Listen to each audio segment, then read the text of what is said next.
नमस्कार दोस्तों, स्वागत है आप सभी का आपके अपने YouTube चैनल नॉलेज पंडित पर। आज हम आपके लिए फिर एक नए टॉपिक से वीडियो लेकर आए हैं। हम आपके लिए पर डे 50 क्वेश्चंस का वीडियो अलग अलग टॉपिक से लेकर आते हैं। आज हम आपके लिए रसायन विज्ञान के 50 प्रश्न की सीरीज़ लेकर आए हैं। इससे पहले वाली सीरीज़ हम अपलोड कर चुके हैं, आपने अगर नहीं देखा है तो देख लीजिए। हर एग्ज़ाम के लिए इंपॉर्टेंट है और ये प्रीवियस ईयर्स क्वेश्चंस हैं, तो आपके आने वाले एग्ज़ाम में 100% चांस है इनमें से आपको प्रश्न ज़रूर मिलेंगे। तो पूरा वीडियो ज़रूर देखें। अच्छा लगे तो लाइक करिएगा, शेयर करिएगा। नए हैं चैनल पर तो सब्सक्राइब करिएगा, जिससे रोज़ के वीडियोज़ आपको मिल सकें। तो चलिए शुरू करते हैं। सबसे पहला प्रश्न है, पीएच स्केल की सीमा कितनी होती है? पीएच स्केल की सीमा कितनी होती है? तो ऑप्शन नंबर 0 से लेकर 14 तक पीएच स्केल की सीमा होती है। 0 उदासीन होता है, माइनस में अम्ल होता है और प्लस में क्षार होता है। अगला क्वेश्चन देख लेते हैं, संभारिक क्या कहलाते हैं? जी हाँ दोस्तों, संभारिक क्या कहलाते हैं? तो यहाँ पर सही उत्तर हो जाएगा ऑप्शन नंबर बी, ऐसे तत्व जिनकी परमाणु संख्या भिन्न होती है लेकिन द्रव्यमान संख्या समान होती है, यानी कि भार समान होता है, संभारिक होते हैं। परमाणु संख्या भिन्न और द्रव्यमान समान, वो कहलाते हैं संभारिक। नेक्स्ट क्वेश्चन देख लेते हैं, किसी पदार्थ के 1 मोल का द्रव्यमान ग्राम में क्या कहलाता है? किसी पदार्थ के 1 मोल का द्रव्यमान ग्राम में आणविक द्रव्यमान कहलाता है। ऑप्शन नंबर डी प्रश्न का सही उत्तर हो जाएगा। अगला क्वेश्चन है, इलेक्ट्रॉन की खोज किसने की थी? तो जे थॉमसन ने इलेक्ट्रॉन की खोज की थी। ऑप्शन नंबर बी प्रश्न का सही उत्तर हो जाएगा। अगला प्रश्न है, इलेक्ट्रॉन को प्राप्त करने की प्रक्रिया क्या कहलाती है? तो इलेक्ट्रॉन को प्राप्त करने की प्रक्रिया अपचयन कहलाती है। ऑप्शन नंबर बी प्रश्न का सही उत्तर हो जाएगा। नेक्स्ट क्वेश्चन देखते हैं, एक परमाणु में इनमें से क्या होता है? तो एक परमाणु एक तत्व का सबसे छोटा अविभाज्य कण है जो एक रासायनिक परिवर्तन में भाग ले सकता है। ऑप्शन नंबर सी प्रश्न का सही उत्तर हो जाएगा। राइट आंसर है, एक परमाणु एक तत्व का सबसे छोटा अविभाज्य कण है जो एक रासायनिक परिवर्तन में भाग ले सकता है। नेक्स्ट क्वेश्चन हम देखते हैं, मृदा निम्नलिखित में से किसका उदाहरण है? तो मृदा विषमांगी मिश्रण का उदाहरण है। ऑप्शन नंबर डी प्रश्न का सही उत्तर हो जाएगा। मृदा एक विषमांगी मिश्रण का उदाहरण है। हाइड्रोजन परमाणु, अगला प्रश्न देख लेते हैं हम। हाइड्रोजन परमाणु का द्रव्यमान एक इलेक्ट्रॉन के द्रव्यमान का कितना गुना होता है? तो एक हाइड्रोजन परमाणु का द्रव्यमान एक इलेक्ट्रॉन के द्रव्यमान का 1837 गुना होता है। राइट आंसर हो जाएगा ऑप्शन नंबर सी प्रश्न का सही उत्तर है। नेक्स्ट क्वेश्चन है, निम्नलिखित में से कौन ऊर्ध्वपातन का उदाहरण है? ऊर्ध्वपातन का मतलब होता है ठोस से डायरेक्ट गैस में बदलना। तो यहाँ पर सही उत्तर हो जाएगा सूखी बर्फ, यानी कि कार्बन डाइऑक्साइड। सूखी बर्फ, ठोस carbon dioxide, option number A. और कपूर, ये दोनों ही ऊर्ध्वपातन के उदाहरण है। राइट आंसर है option number A. Next question है, 36 ग्राम जल में कितने मोल उपस्थित होते हैं? 36 ग्राम जल में 2 मोल उपस्थित होते हैं। ऑप्शन नंबर बी प्रश्न का सही उत्तर हो जाएगा। नेक्स्ट है, निम्नलिखित में से कौन धनावेशित नहीं है? तो इलेक्ट्रॉन धनावेशित नहीं है। ऑप्शन नंबर डी प्रश्न का सही उत्तर होगा। अगला प्रश्न है, एक अभिक्रिया में पदार्थ से हाइड्रोजन का ह्रास यानी कि कमी होना क्या कहलाता है? तो एक अभिक्रिया में पदार्थ से हाइड्रोजन की कमी होना, ह्रास होना जो है, उपचयन कहलाता है। अगला प्रश्न है, निम्नलिखित में से अर्नेस्ट रदरफोर्ड ने कौन से कणों को सोने की पन्नी पर टकराया था? तो अर्नेस्ट रदरफोर्ड ने अल्फा कणों को सोने की पन्नी पर टकराया था। ऑप्शन नंबर डी प्रश्न का सही उत्तर होगा। निम्नलिखित में से कौन सा कथन सही है? तो यहाँ पर सही उत्तर हो जाएगा ऑप्शन नंबर डी प्रश्न का सही उत्तर हो जाएगा। सभी कथन सही हैं। आयनिक यौगिकों के गलनांक तथा क्वथनांक उच्च होते हैं। कार्बनिक यौगिक अच्छे विद्युत चालक नहीं होते हैं। कार्बनिक यौगिकों के गलनांक तथा क्वथनांक निम्न होते हैं। ऑप्शन नंबर डी प्रश्न का सही उत्तर हो जाएगा। अगला प्रश्न देख लेते हैं, निम्नलिखित में से कौन सा द्रव का ठोस में कोलाइड विलयन का उदाहरण है? कौन सा द्रव का ठोस में कोलाइड विलयन का उदाहरण है? तो पनीर यहाँ पर द्रव का ठोस में कोलाइड विलयन का उदाहरण है। अगला क्वेश्चन है, निम्न में से कौन सा एक विजातीय मिश्रण है? तो निलंबन एक विजातीय मिश्रण का उदाहरण है। निम्नलिखित में से कौन से अष्टक नियम के अपवाद को दर्शाता है? तो बोरॉन की संरचना अष्टक नियम के अपवाद को दर्शाती है। अगला प्रश्न है, किसी उदासीन विलयन का पीएच मान कितना होता है? तो 7 किसी भी उदासीन विलयन का पीएच मान होता है। नेक्स्ट क्वेश्चन है, जब किसी अभिक्रिया में एक पदार्थ में ऑक्सीजन का ह्रास होता है तो उसे क्या कहते हैं? तो जब किसी अभिक्रिया में एक पदार्थ में ऑक्सीजन की कमी होती है तो उसे हम ऑप्शन नंबर अपचयन कहते हैं। राइट आंसर हो जाएगा option number B. Next question है, परमाणु त्रिज्या को व्यक्त करने के लिए सबसे उपयुक्त इकाई कौन सी होती है? तो परमाणु त्रिज्या को व्यक्त करने के लिए सबसे उपयुक्त इकाई फर्मी होती है, राइट आंसर है। निम्नलिखित में से किसको किसी तत्व के उस सूक्ष्मतम कण के रूप में परिभाषित कर सकते हैं जो स्वतंत्र रूप से अस्तित्व में रह सकता है? तो यहाँ पर सही उत्तर हो जाएगा इसे ऑप्शन नंबर, हम अणु को किसी तत्व के उस सूक्ष्मतम कण के रूप में परिभाषित कर सकते हैं जो स्वतंत्र रूप से अस्तित्व में रह सकता है। अगला क्वेश्चन है, धातुएं सुचालक होती हैं, कारण क्या है? तो धातुएं जो हैं उनमें मुक्त इलेक्ट्रॉन होते हैं, इसीलिए ये सुचालक होती हैं, राइट आंसर है। निम्नलिखित में से कौन से रूप में लौह अयस्क की बहुलता होती है? सही उत्तर क्या हो जाएगा? तो ऑप्शन नंबर Fe2O3, यह एक लोहे का अयस्क है जिसमें लोहे की भरपूर मात्रा यानी कि अयस्क में लोहे की मात्रा ज़्यादा होती है। निम्नलिखित में से वह कौन सा पदार्थ है जिसका तरल स्थिति से ठोस स्थिति तक पहुंचने पर विस्तार नहीं होता है? तो मुद्रण धातु जो है वह पदार्थ है जिसका तरल स्थिति से ठोस स्थिति तक पहुंचने पर विस्तार नहीं होता है। अगला क्वेश्चन हम देख लेते हैं। अगला प्रश्न है, निम्नलिखित में से कौन सी गैस मृदु पेयों मतलब कोल्ड ड्रिंक्स में दाब में मौजूद रहती है? तो कार्बन डाइऑक्साइड मृदु पेयों में दाब में मौजूद होती है। अगला प्रश्न है, जो तत्व ऑक्सीजन पर प्रतिक्रिया नहीं करता है वह कौन सा है? तो हीलियम वह तत्व है जो ऑक्सीजन पर प्रतिक्रिया नहीं करता है। नेक्स्ट है, शुष्क सेल में एनोड क्या होते हैं? तो जस्ता जो है शुष्क सेल में एनोड की तरह काम करता है। निम्नलिखित में से वह तत्व कौन सा है जो सामान्य मानव शरीर में सर्वाधिक प्रतिशतता में पाया जाता है? तो सामान्य मानव शरीर में ऑक्सीजन जो है सर्वाधिक प्रतिशतता में पाई जाती है। निम्नलिखित में से वह धातु कौन सी है जो उभयधर्मी ऑक्साइड प्रदान करती है? तो एल्यूमिनियम वह धातु है जो उभयधर्मी ऑक्साइड प्रदान करती है। निम्नलिखित में से वह कौन सी गैस फुटबॉल के ब्लैडर में सबसे जल्दी बाहर आएगी? तो HA राइट आंसर हो जाएगा इस प्रश्न के लिए जी। तो यहाँ पर सही उत्तर हो जाएगा ब्लैडर से सबसे जल्दी बाहर आ जाएगी। नेक्स्ट क्वेश्चन देखते हैं, हाइड्रोजन। अगला प्रश्न है, निम्नलिखित में से शुद्ध पदार्थ कौन सा है? तो शुद्ध पदार्थ यहाँ पर कार्बन डाइऑक्साइड है, बाकी ये सब मिश्रण है। नेक्स्ट क्वेश्चन देख लेते हैं। अगला प्रश्न है, पृथ्वी की संरचना में सबसे अधिक प्रतिशत किस तत्व का है? तो ऑक्सीजन का पृथ्वी की संरचना में सबसे अधिक प्रतिशत है। निम्नलिखित क्षार धातुओं में किसकी विशिष्ट ऊष्मा सबसे अधिक है? तो लिथियम की विशिष्ट ऊष्मा क्षार धातुओं में सबसे अधिक है। निम्नलिखित में से कौन सा रत्न पत्थर नहीं है? तो जेम स्टोन इनमें से लहसुन या कैटसाई यह रत्न पत्थर नहीं है। अगला प्रश्न देख लेते हैं। अगला प्रश्न है, सौर ऊर्जा के रूपांतरण के लिए कौन से तत्व की आवश्यकता होती है? तो सिलिकॉन की आवश्यकता सौर ऊर्जा के रूपांतरण के लिए होती है। निम्नलिखित धातुओं में से कौन अन्य धातुओं के साथ अमलगम बनाती है? तो पारा जो है जिस भी धातु के साथ मिश्रण बनाती है उसे उस धातु का अमलगम कहते हैं। लोहे का शुद्धतम रूप कौन सा है? तो पिटवा लोहा लोहे का शुद्धतम रूप है।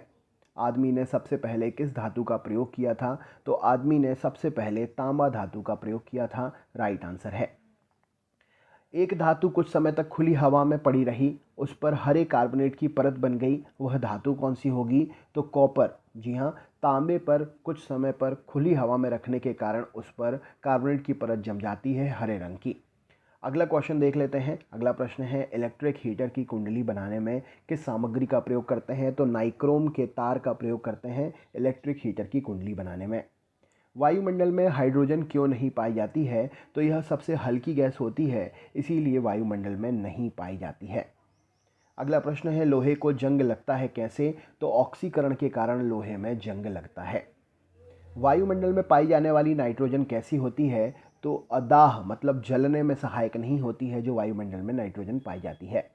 निम्नलिखित में से कौन सी गैस न्यूनतम ताप पर द्रव में बदल जाती है? तो हाइड्रोजन गैस न्यूनतम तापमान पर द्रव में बदल जाती है। परमाणु घड़ी निम्नलिखित में से किसके संक्रमण पर आधारित होती है? तो सीजियम के संक्रमण ट्रांजिशन पर परमाणु घड़ी आधारित होती है।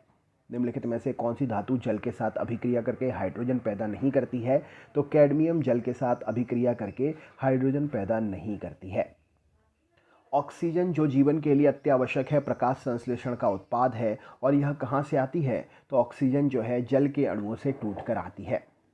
यदि किसी व्यक्ति को बंदूक की गोली लगने पर उसके शरीर से सभी गोलियां नहीं निकाली जाती है तो निम्नलिखित में से किसके कारण उसके शरीर में जहर फैल जाएगा? तो बंदूक की गोलियां ना निकालने के कारण ये उसमें उपस्थित लेड यानी कि शीशे की मात्रा के फैलने से उसकी मृत्यु हो सकती है, जहर फैल सकता है। निम्नलिखित में से कौन सी धातु इटाई इटाई रोग पैदा करती है? तो कैडमियम धातु की अधिकता शरीर में इटाई इटाई रोग पैदा करती है। और आज का आखिरी क्वेश्चन है, विसंक्रमण के बाद जल में उपलब्ध क्लोरीन की मात्रा को क्या कहते हैं? तो जल को साफ करने के लिए क्लोरीन प्रयोग की जाती है।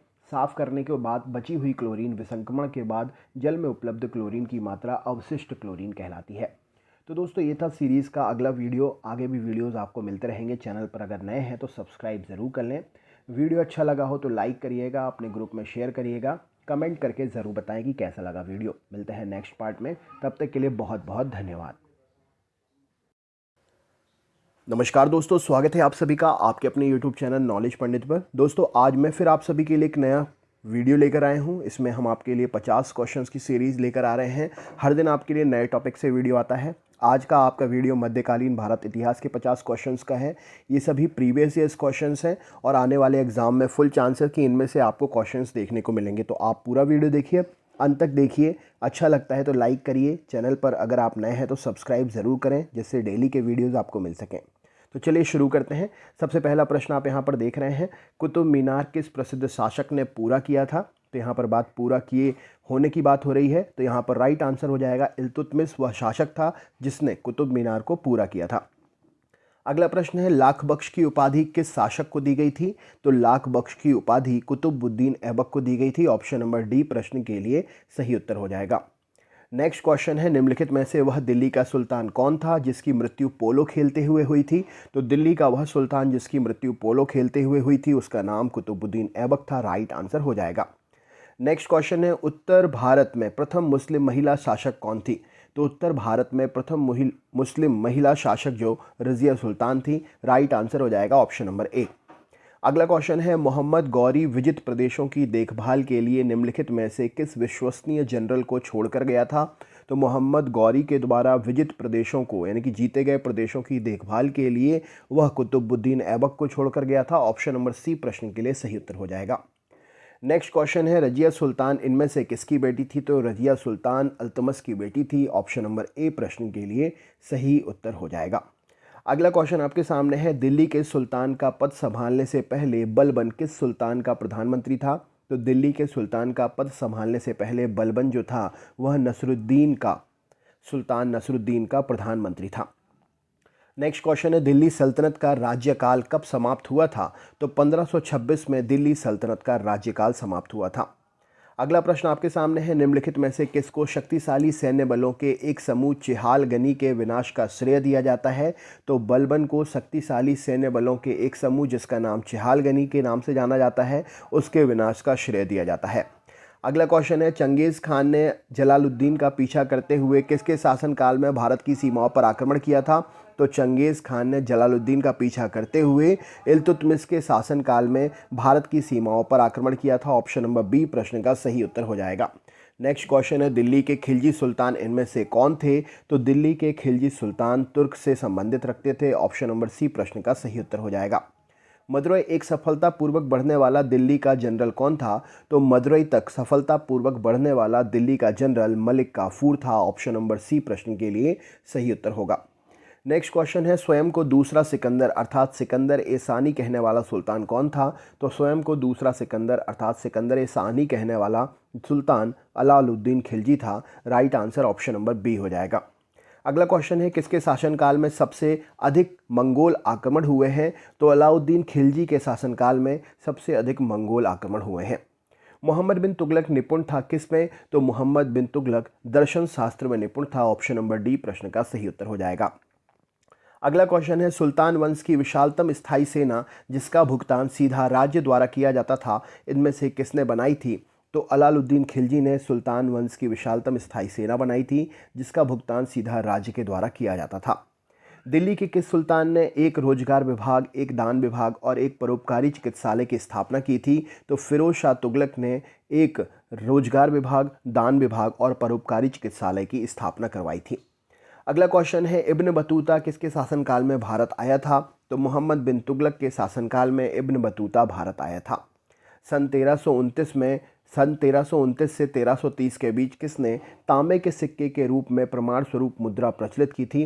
तो तो 1329 से 1330 के बीच में तांबे के सिक्के के रूप में प्रमाण स्वरूप मुद्रा जो है यह मोहम्मद बिन तुगलक ने प्रचलित की थी। ऑप्शन नंबर सी सही उत्तर हो जाएगा। अगला क्वेश्चन है, दिल्ली के निम्नलिखित सुल्तानों में से किसे इतिहासकारों ने विरोधों का मिश्रण बताया है? तो मोहम्मद बिन तुगलक को, दिल्ली के सुल्तानों में से मोहम्मद बिन तुगलक को इतिहासकारों ने विरोधों का मिश्रण बताया है। किस कारण से मोहम्मद बिन तुगलक असफल व्यक्ति रहा? तो वह व्यावहारिक राजनेता नहीं था, इस कारण वह एक असफल राजनेता या असफल राजा के रूप में भी जाना जाता है। किस वंश के सुल्तानों ने सबसे अधिक समय तक शासन किया था? तो तुगलक वंश के सुल्तानों ने सबसे अधिक समय तक शासन किया था। अगला क्वेश्चन है, लोदी वंश की स्थापना किसने की थी? तो बहलोल लोदी ने लोदी वंश की स्थापना की थी। नेक्स्ट क्वेश्चन है, निम्नलिखित में से किस शासक ने सिंचाई तथा लोक निर्माण कार्य पर पर्याप्त ध्यान दिया था? तो सिंचाई और लोक निर्माण कार्य पर पर्याप्त ध्यान फिरोज शाह तुगलक ने दिया था। ऑप्शन नंबर सी प्रश्न का सही उत्तर हो जाएगा। अगला क्वेश्चन है, आगरा नगर की स्थापना निम्नलिखित में से किसके द्वारा की गई थी? तो सिकंदर लोदी के द्वारा आगरा नगर की स्थापना की गई थी। नेक्स्ट क्वेश्चन है, लोदी वंश का अंतिम शासक कौन था? तो इब्राहिम लोदी लोदी वंश का अंतिम शासक था। सही उत्तर हो जाएगा। बहमनी राज्य की स्थापना निम्नलिखित में से किसके द्वारा कराई गई थी? तो अलाउद्दीन हसन के द्वारा बहमनी राज्य की स्थापना कराई गई थी। नेक्स्ट क्वेश्चन है, कुतुब मीनार का जैसे आज हम उसे देखते हैं अंततः पुनर्निर्माण किया गया था किसके द्वारा? तो सिकंदर लोदी के द्वारा पुनः निर्माण किया गया था। राइट आंसर हो जाएगा, जैसा कुतुब मीनार अभी हम देखते हैं। चांद बीबी की शासक थी, मतलब इनमें से किस जगह की शासक थी चांद बीबी? तो चांद बीबी अहमदनगर की शासक थी।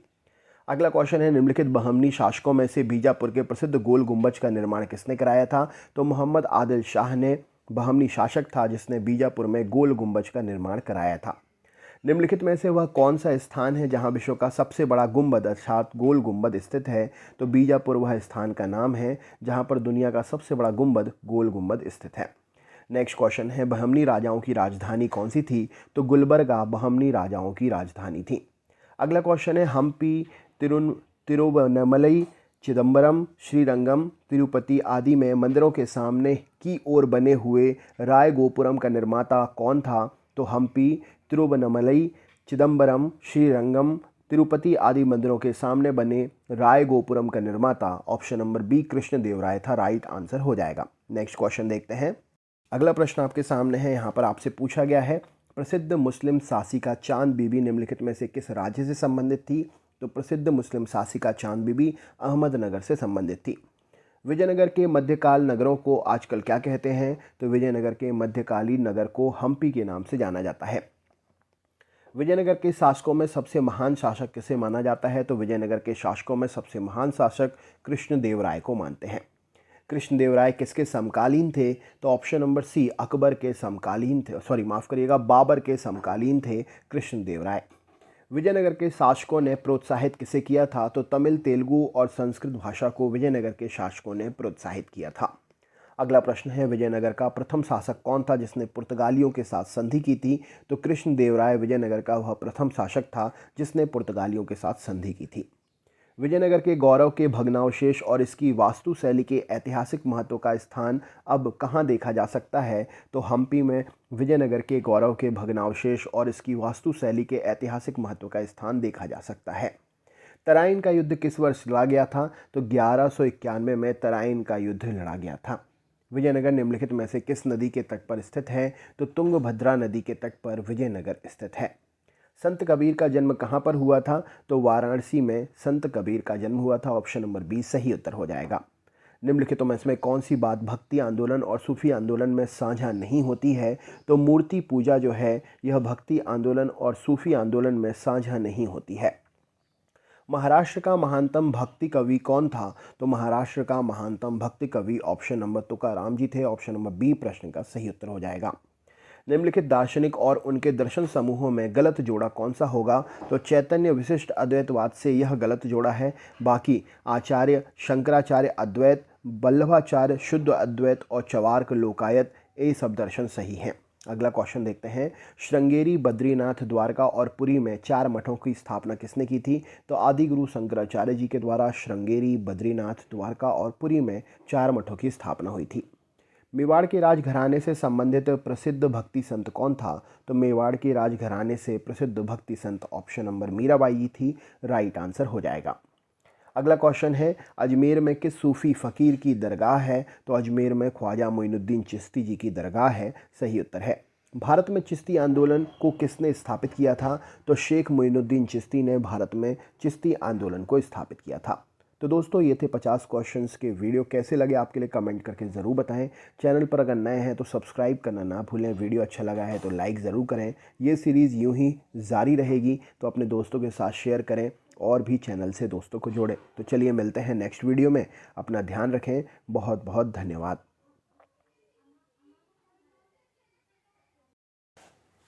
नमस्कार दोस्तों, स्वागत है आप सभी का आपके अपने YouTube चैनल नॉलेज पंडित पर। मैं आपके लिए इस वीडियो में लेकर आया हूँ 50 MCQ क्वेश्चंस, जो कि जनरल नॉलेज के most repeated previous years questions हैं और ये प्रश्न हर एग्जाम के लिए है। तो मास्टर वीडियो है, पूरा वीडियो ज़रूर देखें। दोस्तों सपोर्ट करें, चैनल को सब्सक्राइब करें, लाइक करें और वीडियो अगर पसंद आता है तो अपने ग्रुप्स में भी ज़रूर शेयर करें। चलिए शुरू करते हैं। सबसे पहला प्रश्न आप स्क्रीन पर देख रहे हैं, प्राचीन काल में स्रोत सामग्री लिखने के लिए कौन सी भाषा प्रयोग की जाती थी? तो प्राचीन काल में स्रोत सामग्री लिखने के लिए संस्कृत भाषा का प्रयोग होता था। अगला प्रश्न है, पुरालेख विद्या का अभिप्राय क्या है? तो पुरालेख विद्या का अभिप्राय है ऑप्शन नंबर शिलालेखों का अध्ययन, क्योंकि शिलाओं पर ही लिखकर अपनी जानकारी प्रदान की जाती थी पुराने समय में। अगला क्वेश्चन देखते हैं, महापाषाण संस्कृति अर्थात 500 ईसा पूर्व से 100 ईसा तक हमें दक्षिण भारत के उस ऐतिहासिक युग से परिचित कराती है जब महापाषाण काल में उपयोग में इनमें से क्या लाए जाते थे?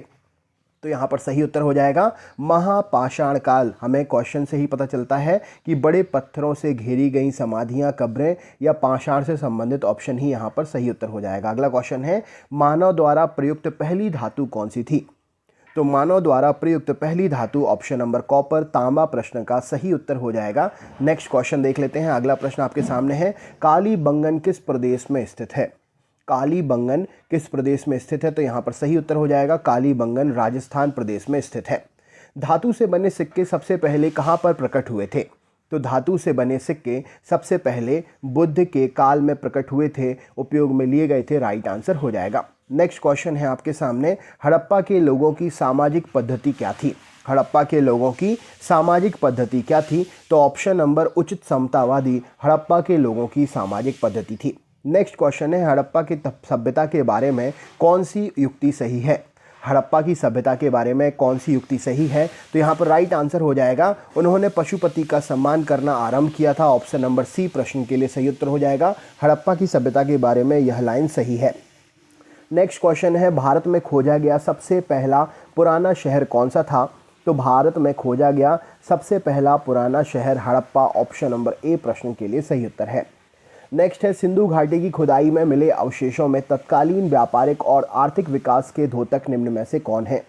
तो सिंधु घाटी की खुदाई में मिले अवशेषों में तत्कालीन व्यापारिक और आर्थिक विकास के द्योतक यानी कि बतलाने वाले ऑप्शन नंबर मुद्राएं हैं, क्योंकि मुद्राएं से ही व्यापारिक और आर्थिक विकास संभव है। नेक्स्ट क्वेश्चन आपके सामने है, हड़प्पा सभ्यता की खोज किस वर्ष में हुई थी?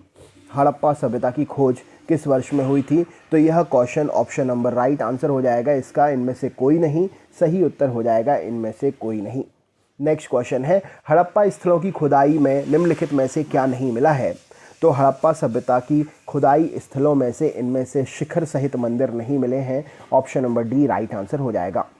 अगला क्वेश्चन है, ईंटों की कृत्रिम गोदी यानी कि डॉकयार्ड वाला एकमात्र सिंधु स्थल कौन सा था?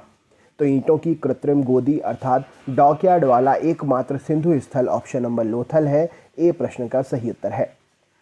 नेक्स्ट है, सिंधु घाटी की प्राचीन संस्कृति और आज के हिंदू धर्म के बीच में ऑर्गेनिक संबंध का प्रमाण किसकी पूजा से मिलता है? तो सिंधु घाटी की प्राचीन संस्कृति और आज के हिंदू धर्म के बीच ऑर्गेनिक संबंध का प्रमाण जो है यह पत्थर, पेड़ और पशु से मिलता है। उस समय भी होती थी इनकी पूजा और अभी भी होती है। नेक्स्ट क्वेश्चन है, बिना दुर्ग के एकमात्र सिंधु नगर कौन सा है? तो बिना दुर्ग का एकमात्र सिंधु नगर option number D Chanhudaro right answer हो जाएगा। नेक्स्ट क्वेश्चन है, सिंधु सभ्यता की टेराकोटा की मूर्तियों में निम्नलिखित में से कौन सा पालतू जानवर विद्यमान नहीं था? तो सिंधु सभ्यता की टेराकोटा की मूर्तियों में इनमें से ऑप्शन नंबर गाय शामिल नहीं थी। राइट आंसर हो जाएगा। नेक्स्ट क्वेश्चन है, सिंधु घाटी सभ्यता की मुख्य विशेषता क्या थी? तो सिंधु घाटी सभ्यता की मुख्य विशेषता व्यवस्थित शहरी जीवन प्रश्न का सही उत्तर हो जाएगा। यह इसमें मुख्य विशेषता सिंधु घाटी की मुख्य विशेषता थी ये, व्यवस्थित शहरी जीवन सिंधु घाटी सभ्यता की मुख्य विशेषता थी। अगला क्वेश्चन है, लोथल नामक स्थान पर निम्न में से किस सभ्यताओं का जहाजी मालघाट था? लोथल जो है वो इनमें से कौन सी सभ्यता का जहाजी मालघाट था? तो सिंधु घाटी सभ्यता का जहाजी मालघाट था लोथल। नेक्स्ट क्वेश्चन है, देवी माता की पूजा इनमें से किससे संबंधित थी? तो देवी माता की पूजा इनमें से सिंधु घाटी की सभ्यता के साथ में संबंधित थी। सिंधु घाटी सभ्यता के लोग प्रायः अपने मकान किसके बनाते थे? तो सिंधु घाटी की सभ्यता के लोग प्रायः अपने मकान पक्की ईंटों के बताते थे। राइट आंसर हो जाएगा। मोहनजोदड़ो में सबसे बड़ा भवन कौन सा है? तो मोहनजोदड़ो में सबसे बड़ा भवन धान्यागार है। राइट आंसर हो जाएगा। सिंधु घाटी सभ्यता की प्रमुख विशेषता क्या थी? तो नगरीय सभ्यता सिंधु घाटी सभ्यता की प्रमुख विशेषता थी। सिंधु घाटी सभ्यता का पत्तन नगर कौन सा है? तो सिंधु घाटी सभ्यता का पत्तन नगर ऑप्शन नंबर बी लोथल प्रश्न का सही उत्तर है। निम्नलिखित विद्वानों में से हड़प्पा सभ्यता का सर्वप्रथम खोजकर्ता कौन था? तो हड़प्पा सभ्यता का सर्वप्रथम खोजकर्ता दयाराम साहनी जी थे। सही उत्तर हो जाएगा। निम्नलिखित में से किस द्रव्य का उपयोग हड़प्पा काल की मुद्राओं के निर्माण में मुख्य रूप से किया गया था? तो हड़प्पा काल की मुद्राओं के निर्माण में मुख्य रूप से टेराकोटा का प्रयोग किया गया था। राइट आंसर है। नेक्स्ट क्वेश्चन है, निम्नलिखित में से कौन हड़प्पा संस्कृति के अध्ययन के साथ संबंधित नहीं है? तो हड़प्पा संस्कृति के अध्ययन के साथ में इनमें से कौन संबंधित? ऑप्शन नंबर पीएस वत्स संबंधित नहीं है। हड़प्पा की सभ्यता किस युग की सभ्यता थी? तो हड़प्पा की सभ्यता कांस्य युगीन सभ्यता थी। सही उत्तर हो जाएगा। हड़प्पा वासी किस वस्तु के उत्पादन में अग्रणी थे? तो हड़प्पा वासी कपास के उत्पादन में अग्रणी थे। हड़प्पा के निवासी इनमें से कौन थे? तो ऑप्शन नंबर बी हड़प्पा के निवासी शहरी अवस्था के थे। नेक्स्ट क्वेश्चन देख लेते हैं। अगला प्रश्न आपके सामने है, सिंधु घाटी की सभ्यता के लोगों का मुख्य व्यवसाय क्या था? तो सिंधु घाटी की सभ्यता के लोगों का मुख्य व्यवसाय कृषि था। हड़प्पा किस नदी के किनारे पर स्थित है? तो option number B Harappa Ravi नदी के किनारे पर स्थित है। नेक्स्ट क्वेश्चन है, सिंधी में मोहनजोदड़ो का अर्थ क्या है? तो मृतकों का टीला सिंधी में मोहनजोदड़ो का अर्थ होता है। किस जिले में मोहनजोदड़ो स्थित है? तो ऑप्शन नंबर ए लरकाना में मोहनजोदड़ो स्थित है। नेक्स्ट क्वेश्चन है, किस स्थान पर हड़प्पन सभ्यता के रथ की एक प्रतिमा प्राप्त हुई है? हड़प्पन समय के रथ की प्रतिमा दयमाबाद में प्राप्त हुई है। निम्नलिखित में से वह दस्तकारी कौन सी है जो आर्यों द्वारा व्यवहार में नहीं लाई गई है? तो आर्यों के द्वारा व्यवहार में इनमें से लोहारगिरी नहीं लाई गई है। ऑप्शन नंबर डी सही उत्तर हो जाएगा। निम्नलिखित में से किस वेद में प्राचीन वैदिक युग की सभ्यताओं के बारे में सूचना दी गई है? तो यहाँ पर सही उत्तर हो जाएगा ऋग्वेद में। ऑप्शन नंबर ए प्रश्न का सही उत्तर हो जाएगा। ऋग्वेद में प्राचीन वैदिक युग की सभ्यता के बारे में सूचना दी गई है। निम्नलिखित में से कौन सा प्राचीन भारतीय नगर तीन विद्वान संतों कपिल गार्गी और मैत्रेय का घर था? तो तीन विद्वान संतों कपिल गार्गी और मैत्रेय का घर इनमें से ऑप्शन नंबर बी मिथिला था। राइट आंसर हो जाएगा। भारतीय शासन के प्रतीक इनमें से शब्द सत्यमेव जयते इनमें से किस ग्रंथ से लिया गया है? तो भारतीय शासन का प्रतीक सत्यमेव जयते जो है यह लिया गया है मुंडकोपनिषद से। राइट आंसर हो जाएगा। वेद शब्द का अर्थ इनमें से क्या है? तो ज्ञान वेद शब्द का शाब्दिक अर्थ होता है। अगला क्वेश्चन है, वेदों को इनमें से क्या माना जाता है? तो वेदों को श्रुति योग्य माना जाता है। सही उत्तर है। भारत में वर्ण व्यवस्था किस लिए बनाई गई थी? तो भारत में वर्ण व्यवस्था व्यावसायिक श्रम विभाजन के लिए बनाई गई थी। अगले क्वेश्चन पर चलते हैं। अगला प्रश्न है आपके सामने, वैदिक लोगों द्वारा किस धातु का प्रयोग पहले किया गया था? तो तांबा धातु का प्रयोग वैदिक लोगों के द्वारा पहले किया गया था। उत्तर वैदिक काल के वेद विरोधी और ब्राह्मण विरोधी धार्मिक अध्यापकों को किस नाम से जाना जाता था? तो उत्तर वैदिक काल के वेद विरोधी और ब्राह्मण विरोधी धार्मिक अध्यापकों को हम जानते थे श्रमण के नाम से। ऑप्शन नंबर बी प्रश्न का सही उत्तर है। भारतीय संगीत का उद्गम निम्न में से किसे खोजा जा सकता है? तो सामवेद की संहिता में भारतीय संगीत का उद्गम खोजा जा सकता है। इनमें से किस फसल का ज्ञान वैदिक काल के लोगों को नहीं था? तो तंबाकू की फसल का ज्ञान वैदिक काल के लोगों को नहीं था। प्रारंभिक आर्यों के बारे में इनमें से कौन सा कथन सही नहीं है? तो वे मुख्यतः नगरों में निवास करते थे। यह कथन आर्यों के विषय में सही नहीं है। वैदिक युग में राजा अपनी जनता से जो कर वसूलते थे उसे क्या कहते थे? तो वैदिक युग में राजा जो अपनी जनता से कर वसूलते थे उन्हें कहा जाता था बलि। ऑप्शन नंबर ए प्रश्न का सही उत्तर है। वैदिक आर्यों का मुख्य भोजन क्या हुआ करता था? तो वैदिक आर्यों का मुख्य भोजन दूध और इसके उत्पाद हुआ करते थे। आर्य अनार्यों के साथ अपने संघर्ष में सफल रहे। क्यों? तो आर्य अनार्यों के साथ अपने संघर्ष में सफल इसलिए रहे क्योंकि उन्होंने घोड़ों द्वारा चलाए जा रहे रथों का प्रयोग किया था। आर्य सभ्यता में मनुष्य के जीवन के आयु के आरोही क्रमानुसार निम्नलिखित चरणों में से कौन सा विकल्प सही है? तो आर्य सभ्यता में मनुष्य के जीवन के आयु के आरोही क्रमानुसार इनमें से सही चरण ऑप्शन नंबर ए, सबसे पहले ब्रह्मचर्य, गृहस्थ, वानप्रस्थ और संन्यास। ऑप्शन नंबर ए प्रश्न का सही उत्तर हो जाएगा। तो दोस्तों ये सीरीज़ यूं ही जारी रहेगी। अगर आप चैनल पर नए हैं तो रोज़ के वीडियो प्राप्त करने के लिए सब्सक्राइब ज़रूर करें। वीडियो अच्छा लगा हो तो लाइक करें और अगर आप किसी ग्रुप में जुड़े हुए हैं तो ज़्यादा से ज़्यादा शेयर ज़रूर करें। मिलते हैं नेक्स्ट वीडियो में, तब तक के लिए बहुत बहुत धन्यवाद। नमस्कार दोस्तों, स्वागत है आप सभी का आपके अपने यूट्यूब चैनल नॉलेज पंडित पर। मैं रंजीत पांडे आप सभी के लिए लेकर आया हूँ आज एक नया वीडियो जिसमें हम पढ़ेंगे साइंस के केमिस्ट्री से 50 इंपॉर्टेंट क्वेश्चंस। ये प्रीवियस ईयर्स के क्वेश्चंस हैं। अभी जो एग्ज़ाम चल रहे हैं उनमें भी आपके ये क्वेश्चंस पूछे जाएंगे और भविष्य में होने वाले सभी प्रकार के एग्ज़ाम्स के लिए मास्टर वीडियो है। तो वीडियो पूरा देखिए और अपने दोस्तों के साथ ज़रूर शेयर करिएगा। चलिए शुरू करते हैं। सबसे पहला प्रश्न आप यहाँ पर देख रहे हैं, परमाणु में किन्हीं दो इलेक्ट्रॉन के चारों क्वांटम नंबर सर्वसम नहीं होते हैं, यह कौन सा नियम है? तो परमाणु में किन्हीं दो इलेक्ट्रॉन के चारों क्वांटम नंबर सर्वसम नहीं होते हैं, यह पॉली का एक्सक्लूजन प्रिंसिपल है।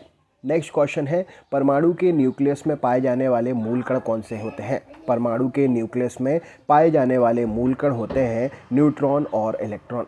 अगला क्वेश्चन आपके सामने है, कार्बन का परमाणु क्रमांक 6 है, परमाणु भार 12 है, तो कार्बन के नाभिक में कितने प्रोटॉन होंगे? तो कार्बन का परमाणु क्रमांक 6 और परमाणु भार 12 है, तो नाभिक में प्रोटॉनों की संख्या जो है वह 6 होगी। नेक्स्ट क्वेश्चन देखते हैं, किसी परमाणु में परिक्रमा कर रहे किसी इलेक्ट्रॉन की ऊर्जा कैसी होती है? तो किसी परमाणु में परिक्रमण कर रहे किसी इलेक्ट्रॉन की ऊर्जा जो है यह कभी धनात्मक नहीं हो सकती है। ऑप्शन नंबर सी प्रश्न का सही उत्तर है। किसी तत्व के परमाणु का परमाणु क्रमांक 17 है और परमाणु का द्रव्यमान संख्या 36 है, तो उसके न्यूक्लियस में न्यूट्रॉनों की संख्या कितनी होगी? तो परमाणु क्रमांक 17 और द्रव्यमान संख्या 36, तो न्यूक्लियस में न्यूट्रॉनों की संख्या जो है यह 19 होगी। 17 को 36 में से घटा दिया जाएगा। अगला क्वेश्चन है, न्यूक्लियस की द्रव्यमान संख्या कैसी होती है? तो न्यूक्लियस की द्रव्यमान संख्या कभी उसके परमाणु क्रमांक से अधिक और कभी उसके बराबर होती है। ऑप्शन नंबर डी प्रश्न का सही उत्तर हो जाएगा। नेक्स्ट क्वेश्चन है, चालन बैंड इलेक्ट्रॉनों की गतिशीलता छिद्रों से अधिक होती है क्योंकि? तो चालन बैंड इलेक्ट्रॉनों की गतिशीलता छिद्रों से अधिक होती है, इसका कारण है ऑप्शन नंबर बी, उनकी टक्कर कम बार होती है। ऑप्शन नंबर बी प्रश्न का सही उत्तर हो जाएगा। परमाणु क्रमांक 20 वाले परमाणु का इलेक्ट्रॉनिक विन्यास क्या होगा? तो परमाणु क्रमांक 20 वाले परमाणु का इलेक्ट्रॉनिक विन्यास पहले कक्ष में 2, दूसरे में 8, तीसरे में 8 और चौथे कक्ष में 2 इलेक्ट्रॉन, यह इलेक्ट्रॉनिक विन्यास होगा। नेक्स्ट क्वेश्चन है, किसी परमाणु का रासायनिक व्यवहार निर्भर करता है उसके किस पर? तो किसी परमाणु का रासायनिक व्यवहार जो है यह निर्भर करता है न्यूक्लियस के गिर्द घूम रहे इलेक्ट्रॉन्स की संख्या पर। ऑप्शन नंबर सी प्रश्न का सही उत्तर हो जाएगा। किसी तत्व के समस्थानिकों के बीच अंतर किनकी भिन्न संख्या की उपस्थिति के कारण होता है? तो किसी तत्व के समस्थानिकों के बीच अंतर उसमें उपस्थित ऑप्शन नंबर न्यूट्रॉन की भिन्न संख्याओं के अंतर के कारण होता है, उपस्थिति के कारण होता है। अगला क्वेश्चन है, नाभिक के बिना एक परिपक्व स्तनाग्र कोशिका कौन सी है? तो ऐसी कोशिका जिसमें नाभिक नहीं है, न्यूक्लियस नहीं है, उसके बिना भी वह परिपक्व है, वह कोशिका है ऑप्शन नंबर लोहित कोशिका, रक्त कोशिका। राइट आंसर हो जाएगा। आयरन की आणविक कक्षा का अभिन्यास किसमें नियंत्रित होता है? तो आणविक कक्षा का अभिन्यास जो है चुंबकीय क्वांटम संख्या से नियंत्रित होता है। नेक्स्ट क्वेश्चन है, किसी तत्व के रासायनिक गुण निम्नलिखित में से कौन तय करता है? तो किसी तत्व के रासायनिक गुण जो है यह उसकी इलेक्ट्रॉन्स की संख्या निश्चित करती है। राइट आंसर हो जाएगा। किस न्यूक्लियर कण में कोई द्रव्यमान और कोई आवेश नहीं होता किंतु प्रचक्रण होता रहता है? तो न्यूक्लियर कण जिसमें कोई द्रव्यमान और कोई आवेश नहीं होता परंतु चक्रण होता रहता है वह है न्यूट्रिनो। ऑप्शन नंबर बी सही उत्तर हो जाएगा। 106 तत्व की खोज किसने की थी? तो 106 तत्व की खोज जो है ये सीबॉर्ग ने की थी, इसीलिए इसका नाम सीबॉर्गियम है। राइट आंसर हो जाएगा। पदार्थ का परमाणु सिद्धांत किसने प्रतिपादित किया था? तो पदार्थ का परमाणु सिद्धांत जो है यह डाल्टन ने प्रतिपादित किया था। नेक्स्ट क्वेश्चन है, परमाणु तत्व संख्या 29 किससे संबंधित है? तो परमाणु तत्व संख्या 29 जो है यह डी ब्लॉक से संबंधित है। अगला प्रश्न है, निम्नलिखित में से कौन सी संख्या इलेक्ट्रॉन की अधिकतम संख्या है जो एम शेल में मौजूद रह सकती है? तो इलेक्ट्रॉन की अधिकतम संख्या जो m शेल में मौजूद रह सकती है वह है ऑप्शन नंबर सी यानी कि 18। अगला क्वेश्चन है मोमबत्ती का जलना या दहन किस प्रकार की क्रिया है? तो मोमबत्ती का जलना जो है यह ऊष्माक्षेपी अभिक्रिया है, राइट आंसर हो जाएगा। विभिन्न तत्वों के परमाणु में क्या होता है? तो विभिन्न तत्वों के परमाणु में भिन्न भिन्न परमाणु संख्या और भिन्न भिन्न संयोजी इलेक्ट्रॉन संख्या होती है, ऑप्शन नंबर सी सही उत्तर हो जाएगा। एक ऑक्सीजन अणु में दो परमाणु किससे बंधे होते हैं? तो एक ऑक्सीजन अणु में दो परमाणु जो है यह दो आबंधों से बंधे होते हैं, राइट आंसर हो जाएगा। न्यूक्लियन को किन उपकरणों का मिश्रण माना जाता है? तो न्यूक्लियानों को जो है यह कॉर्क का उपकरणों का मिश्रण माना जाता है, ऑप्शन नंबर बी सही उत्तर हो जाएगा। धनायन और ऋणायन दोनों रूपों में अवशोषित तत्व कौन सा है? तो धनायन और ऋणायन दोनों ही रूपों में अवशोषित तत्व ऑप्शन नंबर नाइट्रोजन है, राइट आंसर हो जाएगा। हाइड्रोजन के एक परमाणु में न्यूट्रॉनों की संख्या कितनी होती है? तो हाइड्रोजन के एक परमाणु में न्यूट्रॉन्स की संख्या ऑप्शन नंबर 0 होती है, राइट आंसर हो जाएगा। एसटीपी पर गैस के एक मोल में कितने परमाणु होते हैं? तो स्टैंडर्ड टेम्परेचर और प्रेशर के गैस के एक मोल में कितने परमाणु होते हैं? तो ऑप्शन नंबर बी 6.023 × 10⁻23 ये एवोगैड्रो संख्या भी है। जब दो परमाणुओं के बीच आबंध बनता है तो समुदाय की ऊर्जा कैसी होती है? तो जब दो परमाणुओं के बीच में आबंध बनता है तो समुदाय की ऊर्जा जो है वैसी ही रहती है, राइट आंसर हो जाएगा। परमाणु संख्या का मॉडल किसने विकसित किया था? तो परमाणु संख्या का मॉडल जो है यह बोहर और रदरफोर्ड ने मिलकर विकसित किया था। इस तत्व का परमाणु भार मानक रूप में लिया जाता है, वह कौन सा है? तो हमेशा कार्बन तत्व का परमाणु भार मानक के रूप में लिया जाता है। निम्न में से कौन परमाणु संरचना के सिद्धांतों से संबंधित नहीं है? तो परमाणु संरचना के सिद्धांतों से मैडम क्यूरी जी संबंधित नहीं है। हीलियम परमाणु जब इलेक्ट्रॉन खोता है तब वह क्या बनाता है? तो हीलियम परमाणु जब इलेक्ट्रॉन खोता है तब वह धनात्मक हीलियम आयन बनाता है। अगला क्वेश्चन है हाइड्रोजन के समस्थानिकों की संख्या क्या है? तो हाइड्रोजन के कुल 3 समस्थानिक हैं, सही उत्तर हो जाएगा। द्रव्यमान संख्या किसका योग होती है? तो द्रव्यमान संख्या ऑप्शन नंबर प्रोटॉन और न्यूट्रॉन का योग होती है। अगला क्वेश्चन है निम्नलिखित कणों में से कणीय तरंग की द्विप्रकृति किसमें पाई जाती है? तो कणीय तरंग की द्विप्रकृति जो है ऑप्शन नंबर इलेक्ट्रॉन में पाई जाती है, राइट आंसर हो जाएगा। निम्नलिखित में से कौन दाता परमाणु नहीं है? तो यहाँ पर सही उत्तर क्या हो जाएगा? एल्यूमिनियम जो है यह दाता परमाणु नहीं है। जे थॉमसन द्वारा प्रस्तावित मॉडल ऑफ एक्शन को आमतौर पर कौन से मॉडल के नाम से भी जानते हैं? तो जे थॉमसन द्वारा प्रस्तावित मॉडल ऑफ एक्शन को आमतौर पर ऑप्शन नंबर बी पल्म और पुडिंग के नाम से भी जानते हैं। जब किसी तत्व के परमाणु की एक से ज़्यादा द्रव्यमान संख्या होती है तो उसे हम क्या कहते हैं? तो जब किसी तत्व के परमाणु की एक से ज़्यादा द्रव्यमान संख्या होती है तो हम उसे, राइट आंसर हो जाएगा इस प्रश्न के लिए, तो हम उसे क्या कहते हैं? Option number B right answer हो जाएगा, आइसोटोप कहते हैं। अगले क्वेश्चन पे चलते हैं। अगला प्रश्न आपके सामने है यहाँ पर, समान तत्व के सभी आइसोटोप में क्या होता है? तो समान तत्व के सभी आइसोटोपों में ऑप्शन नंबर एक जैसी परमाणुविक संख्या किंतु भिन्न भिन्न परमाणुक संहति निहित होती है, ऑप्शन नंबर सी प्रश्न के लिए सही उत्तर हो जाएगा। इलेक्ट्रॉन का एंटी पार्टिकल क्या होगा? तो पॉजिट्रॉन इलेक्ट्रॉन का एंटी पार्टिकल होगा। किसी गैस का आणविक द्रव्यमान कितना होता है? तो किसी गैस का आणविक द्रव्यमान जो है उसके वाष्प दाब से 2 गुना होता है, ऑप्शन नंबर ए प्रश्न का सही उत्तर हो जाएगा। अगले क्वेश्चन पे चलते हैं। निम्नलिखित में से कौन सी संक्रमण धातुओं की एक विशेषता नहीं है? तो इलेक्ट्रॉन प्राप्त करने की प्रवृत्ति संक्रमण धातुओं की विशेषता नहीं है।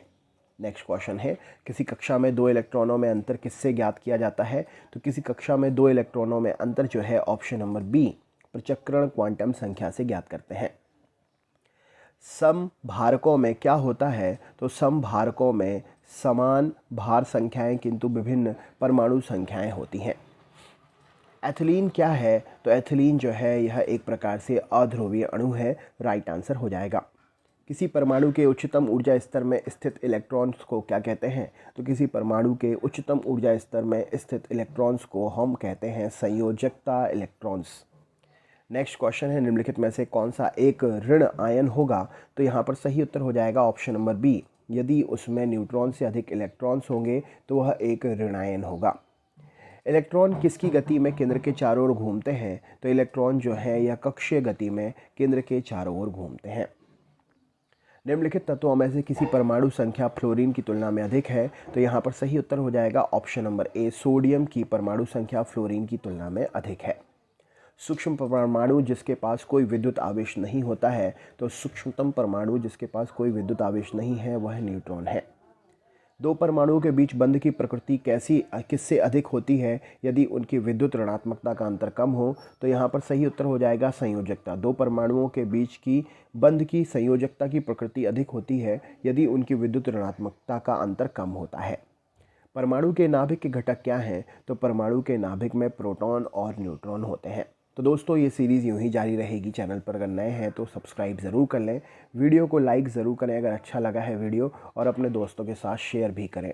मिलते हैं नेक्स्ट वीडियो में, तब तक के लिए बहुत बहुत धन्यवाद।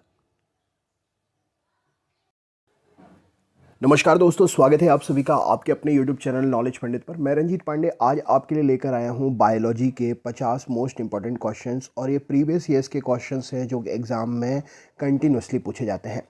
पूरा वीडियो ज़रूर देखिए और अपने ग्रुप में ज़रूर शेयर करिए क्योंकि बायोलॉजी से बहुत क्वेश्चंस बनते हैं। चलिए शुरू करते हैं, और ये हर एग्ज़ाम के लिए इंपॉर्टेंट है। सबसे पहला प्रश्न आप देख रहे हैं, सूत्रकणिका जिसे आप माइटोकॉन्ड्रिया कहते हैं, निम्नलिखित में से किसका केंद्र होती है?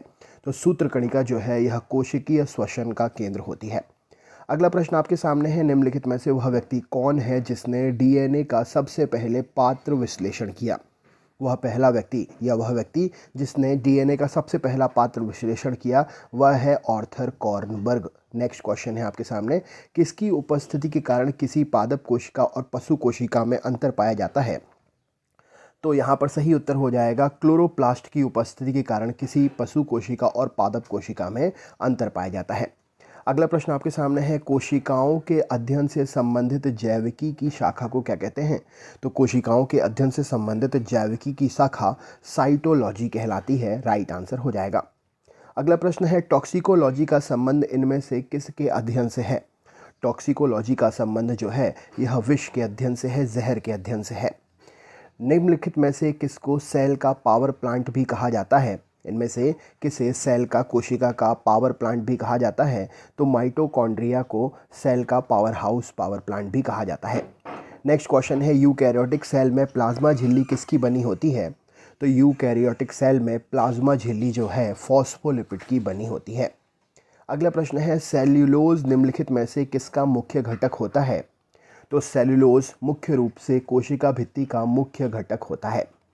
नेक्स्ट क्वेश्चन है आपके सामने, निम्नलिखित में से वह कौन सा पदार्थ है जिसका उपयोग खाद्य परिरक्षी के रूप में किया जाता है, खाने को सुरक्षित रखने के लिए? तो यहाँ पर सही उत्तर हो जाएगा सोडियम बेंजोएट। सोडियम बेंजोएट वह पदार्थ होता है जिसका उपयोग खाद्य परिरक्षी के रूप में किया जाता है।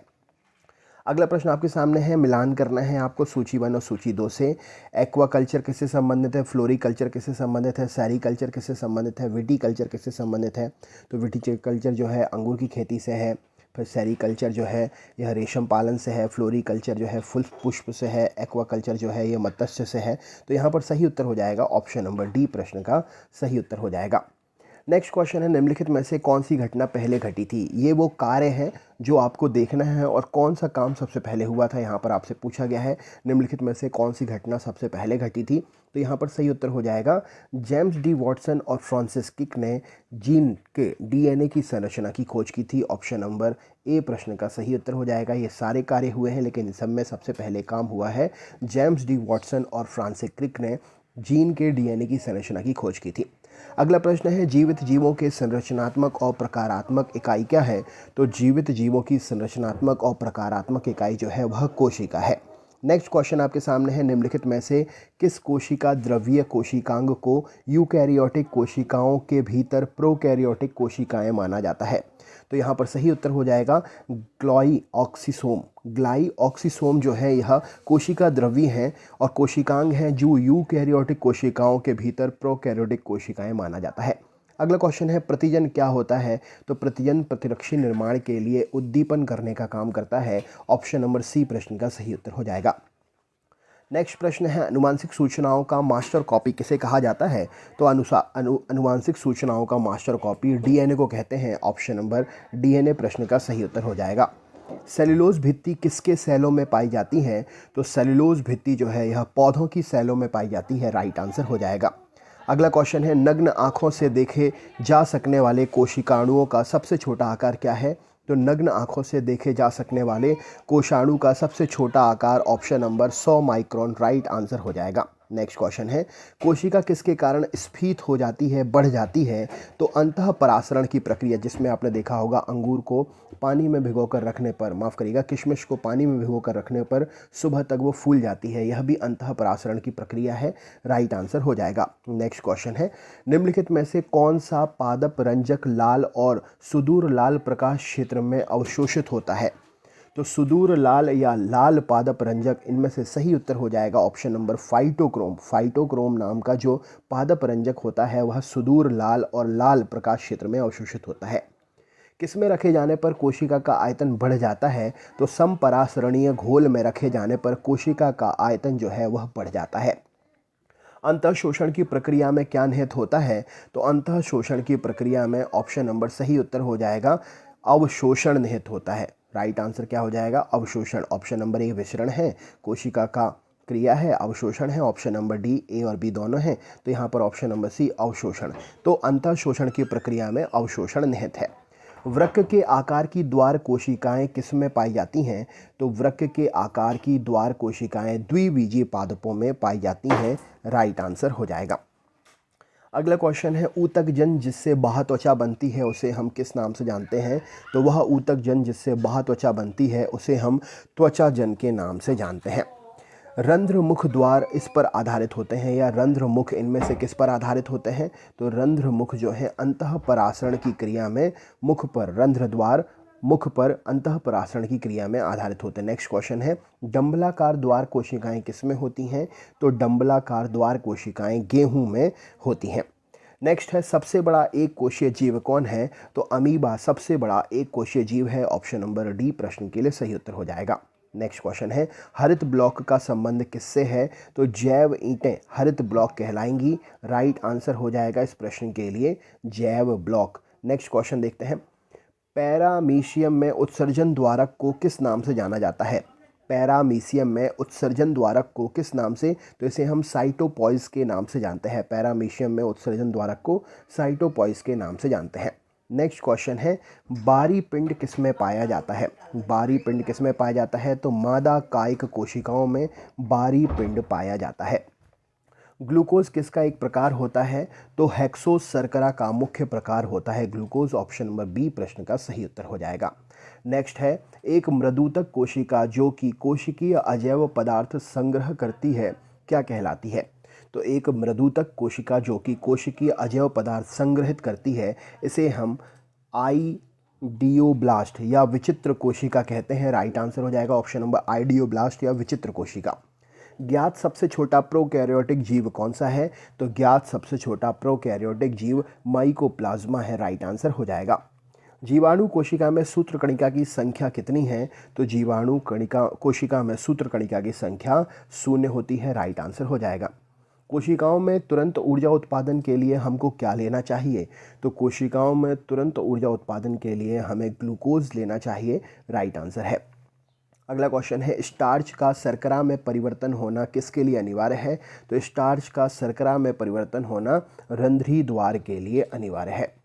नेक्स्ट है, गाजर का रंग किसकी मौजूदगी के कारण ऐसा होता है? तो गाजर का रंग जो है उसमें उपस्थित कैरोटीन की मौजूदगी के कारण ऐसा होता है। नेक्स्ट क्वेश्चन है, विषाणु में निम्नलिखित में से कौन सी एक विशेषता नहीं होती है? तो विषाणु में कोशिका भित्ति की मौजूदगी नहीं होती है, सही उत्तर हो जाएगा। अगला प्रश्न है, प्रोकैरियोटिक कोशिकाओं में निम्नलिखित में से कौन नहीं होता है? तो प्रोकैरियोटिक कोशिकाओं में नाभिक की उपस्थिति नहीं होती है। न्यूक्लियस के बाहर डीएनए कहाँ पर मिलता है? तो न्यूक्लियस के बाहर डीएनए माइटोकॉन्ड्रिया में मिलता है, राइट आंसर हो जाएगा। निम्न में से कौन सी कोशिकाओं को आत्मघाती बैग कहा जाता है? तो लाइसोसोम कोशिकाओं को आत्मघाती बैग कहा जाता है। कॉपर माइटोकॉन्ड्रिया एंजाइम के साथ संबंधित है, किस प्रकार? तो copper cytochrome oxidase mitochondria enzyme के साथ में संबंधित है।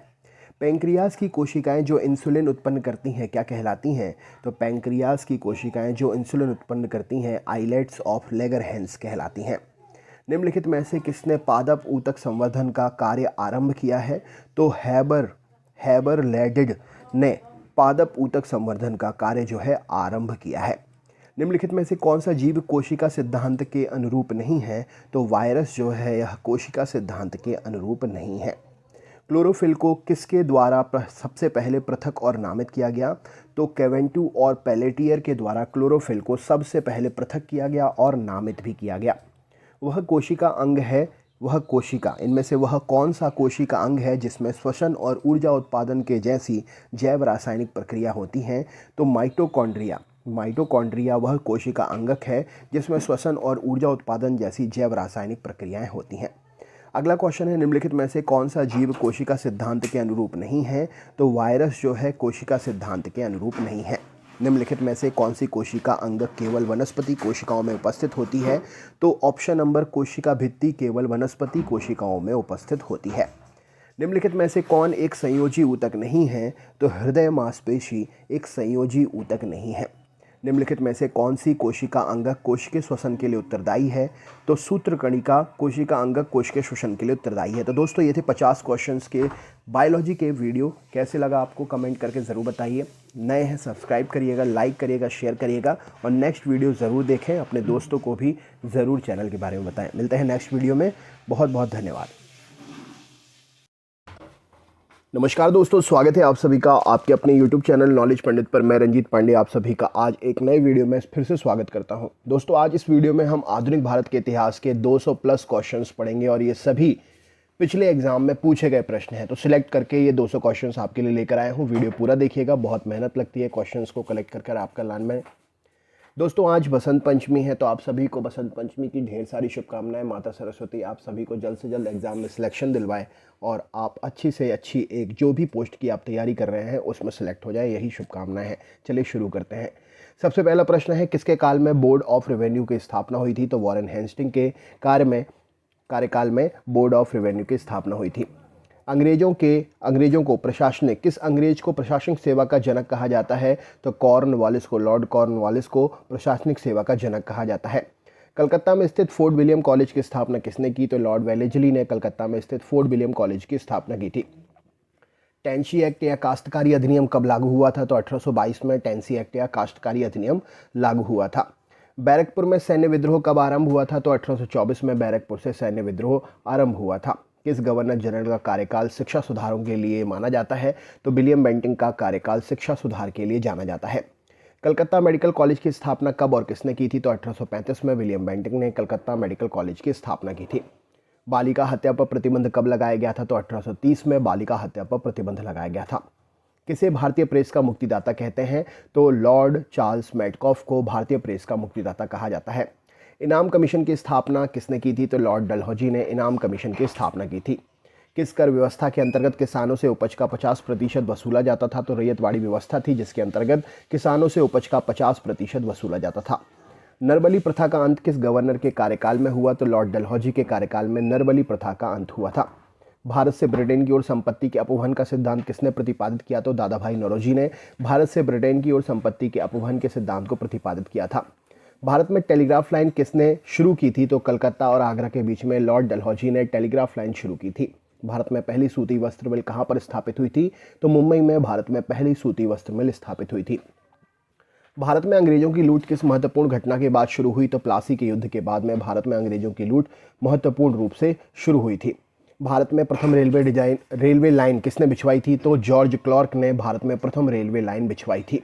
भारत में किस ब्रिटिश भू राजस्व प्रणाली का अधिक लाभ किसे प्राप्त हुआ है? तो भारत में ब्रिटिश भू राजस्व प्रणाली का सबसे अधिक लाभ जो है जमींदारों को प्राप्त हुआ है। किसके द्वारा बंगाल और बिहार में स्थायी बंदोबस्त का शुभारंभ किया गया? तो लॉर्ड कॉर्नवालिस के द्वारा बंगाल और बिहार में स्थायी बंदोबस्त का जो है वह शुभारंभ किया गया था। रैयतवाड़ी व्यवस्था कब लागू हुई थी? तो 1820 में रैयतवाड़ी व्यवस्था लागू हुई थी। पहली बार औपचारिक रूप से महालवाड़ी प्रथा कब लागू हुई? तो 1822 में पहली बार औपचारिक रूप से महालवाड़ी प्रथा शुरू हुई थी। अंग्रेजी शासन में कौन सा क्षेत्र अफीम के उत्पादन के लिए प्रसिद्ध था? तो बिहार अंग्रेजी शासन में अफीम के उत्पादन के लिए प्रसिद्ध था। 18वीं सदी में बंगाल में वस्त्र उद्योग के पतन का मुख्य कारण क्या था? तो ब्रिटेन को निर्यात करने वाले माल पर उच्च तटकर मुख्य पतन का कारण था वस्त्र उद्योग का। नील कृषकों की दुर्दशा पर लिखी गई पुस्तक नील दर्पण के लेखक कौन है? तो दीनबंधु मित्र के द्वारा यह पुस्तक लिखी गई है। अंग्रेजों द्वारा प्रथम कहवा बागान कहाँ पर लगाया गया? तो वायनाड जनपद में पहला कहवा बागान अंग्रेजों द्वारा लगाया गया था। भारत में अंग्रेजों के समय में प्रथम जनगणना किसके कार्यकाल में हुई थी? तो लॉर्ड मेयो के कार्यकाल में अंग्रेजों के समय में पहली जनगणना हुई थी। टॉमस मुनरो किस भू राजस्व बंदोबस्त से संबंधित हैं? तो रैयतवाड़ी भू राजस्व बंदोबस्त से टॉमस मुनरो संबंधित हैं। स्थायी बंदोबस्त के तहत जमींदारों को पूरे राजस्व का कितना प्रतिशत राज्य को देना तय हुआ था? तो 89% राज्य को देना तय हुआ था। भारत में भारतीयों द्वारा 1881 में स्थापित तथा उसके प्रबंध में चलने वाला सीमित देयता का प्रथम बैंक कौन था? तो अवध कमर्शियल बैंक सबसे पहला बैंक था। अंग्रेजों द्वारा पहली बार स्थायी बंदोबस्त कहाँ पर लागू किया गया था? तो पहली बार स्थायी बंदोबस्त मद्रास प्रेसिडेंसी और मुंबई प्रेसिडेंसी में लागू हुआ था। भारत में इस्पात का उत्पादन सर्वप्रथम कब शुरू हुआ? तो 1913 में भारत में इस्पात का सबसे पहले उत्पादन शुरू हुआ था। रेल विभाग के लिए पृथक रूप से रेल बजट कब आरंभ हुआ था? तो 1924 में पृथक रूप से रेल बजट रेल विभाग के लिए शुरू हुआ था। भारत में विकेंद्रीकरण का शुभारंभ किसके समय में हुआ?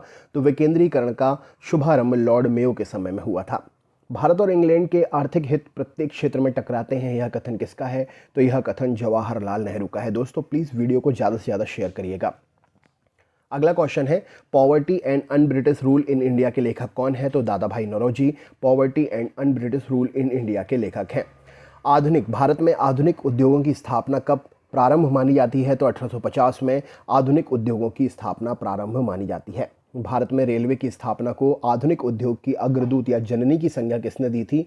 तो रेलवे को कार्ल मार्क्स ने आधुनिक उद्योगों की अग्रदूत या जननी की संज्ञा दी है। भारत में पहली पटसन मिल कहाँ पर स्थापित हुई थी? तो रिश्रा, जो कि पश्चिम बंगाल में है, पहली पटसन मिल यहाँ पर स्थापित हुई थी। सर्वप्रथम लोहा इस्पात उद्योग कहाँ पर स्थापित हुआ था? तो बिहार में सर्वप्रथम लोहा इस्पात उद्योग स्थापित हुआ था। कांग्रेस के कराची अधिवेशन 1931 के अध्यक्ष कौन थे? तो सरदार वल्लभ भाई पटेल 1931 के अधिवेशन के अध्यक्ष थे। भारत में अंग्रेजों को भूमि खरीदने और बसने की अनुमति कब मिली? तो 1833 में भूमि खरीदने और बसने की अनुमति अंग्रेजों को मिली। The economic history of India नामक पुस्तक किसने लिखी है? तो रमेश चंद्र दत्त ने the economic history of India नामक पुस्तक लिखी है। 1938 में भारतीय राष्ट्रीय कांग्रेस के अनुरोध पर राष्ट्रीय योजना समिति बनाई गई, उसके अध्यक्ष कौन थे? तो जवाहरलाल नेहरू उसके अध्यक्ष थे।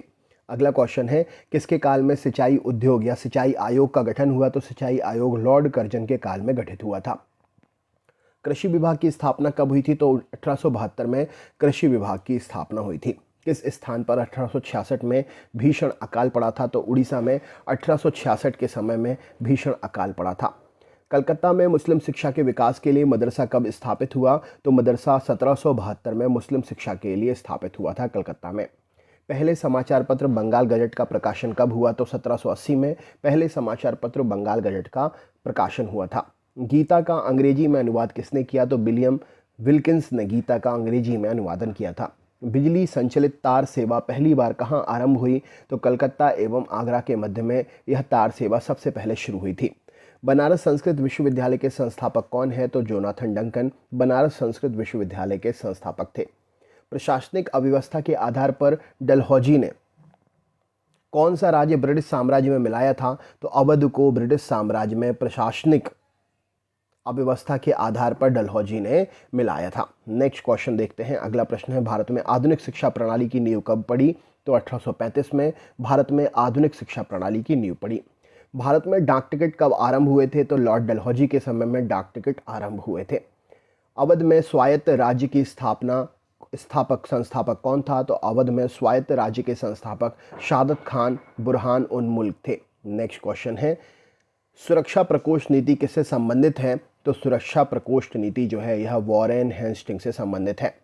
अगला क्वेश्चन है, किस भारतीय को रॉबर्ट क्लाइव ने बिहार की दीवानी प्रदान की थी? तो राजा सिताब राय को रॉबर्ट क्लाइव ने बिहार की दीवानी प्रदान की थी। नेक्स्ट क्वेश्चन देख लेते हैं, महाराणा रणजीत सिंह के उत्तराधिकारी कौन थे? तो महाराजा रणजीत सिंह के उत्तराधिकारी खड़क सिंह जी थे। अगला प्रश्न आपके सामने है। अगला प्रश्न आपसे पूछा गया है, स्थायी बंदोबस्त का सिद्धांत किसने दिया है? तो कॉर्नवालिस ने स्थायी बंदोबस्त का सिद्धांत दिया है। सहायक संधि प्रणाली के जनक कौन थे? तो लॉर्ड डलहौजी सहायक संधि प्रणाली के जनक थे। महारानी विक्टोरिया का घोषणा पत्र किसने पढ़कर सुनाया? तो लॉर्ड कैनिंग ने महारानी विक्टोरिया का घोषणा पत्र पढ़कर सुनाया। रणजीत सिंह किस मिसल से संबंधित थे? तो ये सुरचकिया मिसल से संबंधित थे।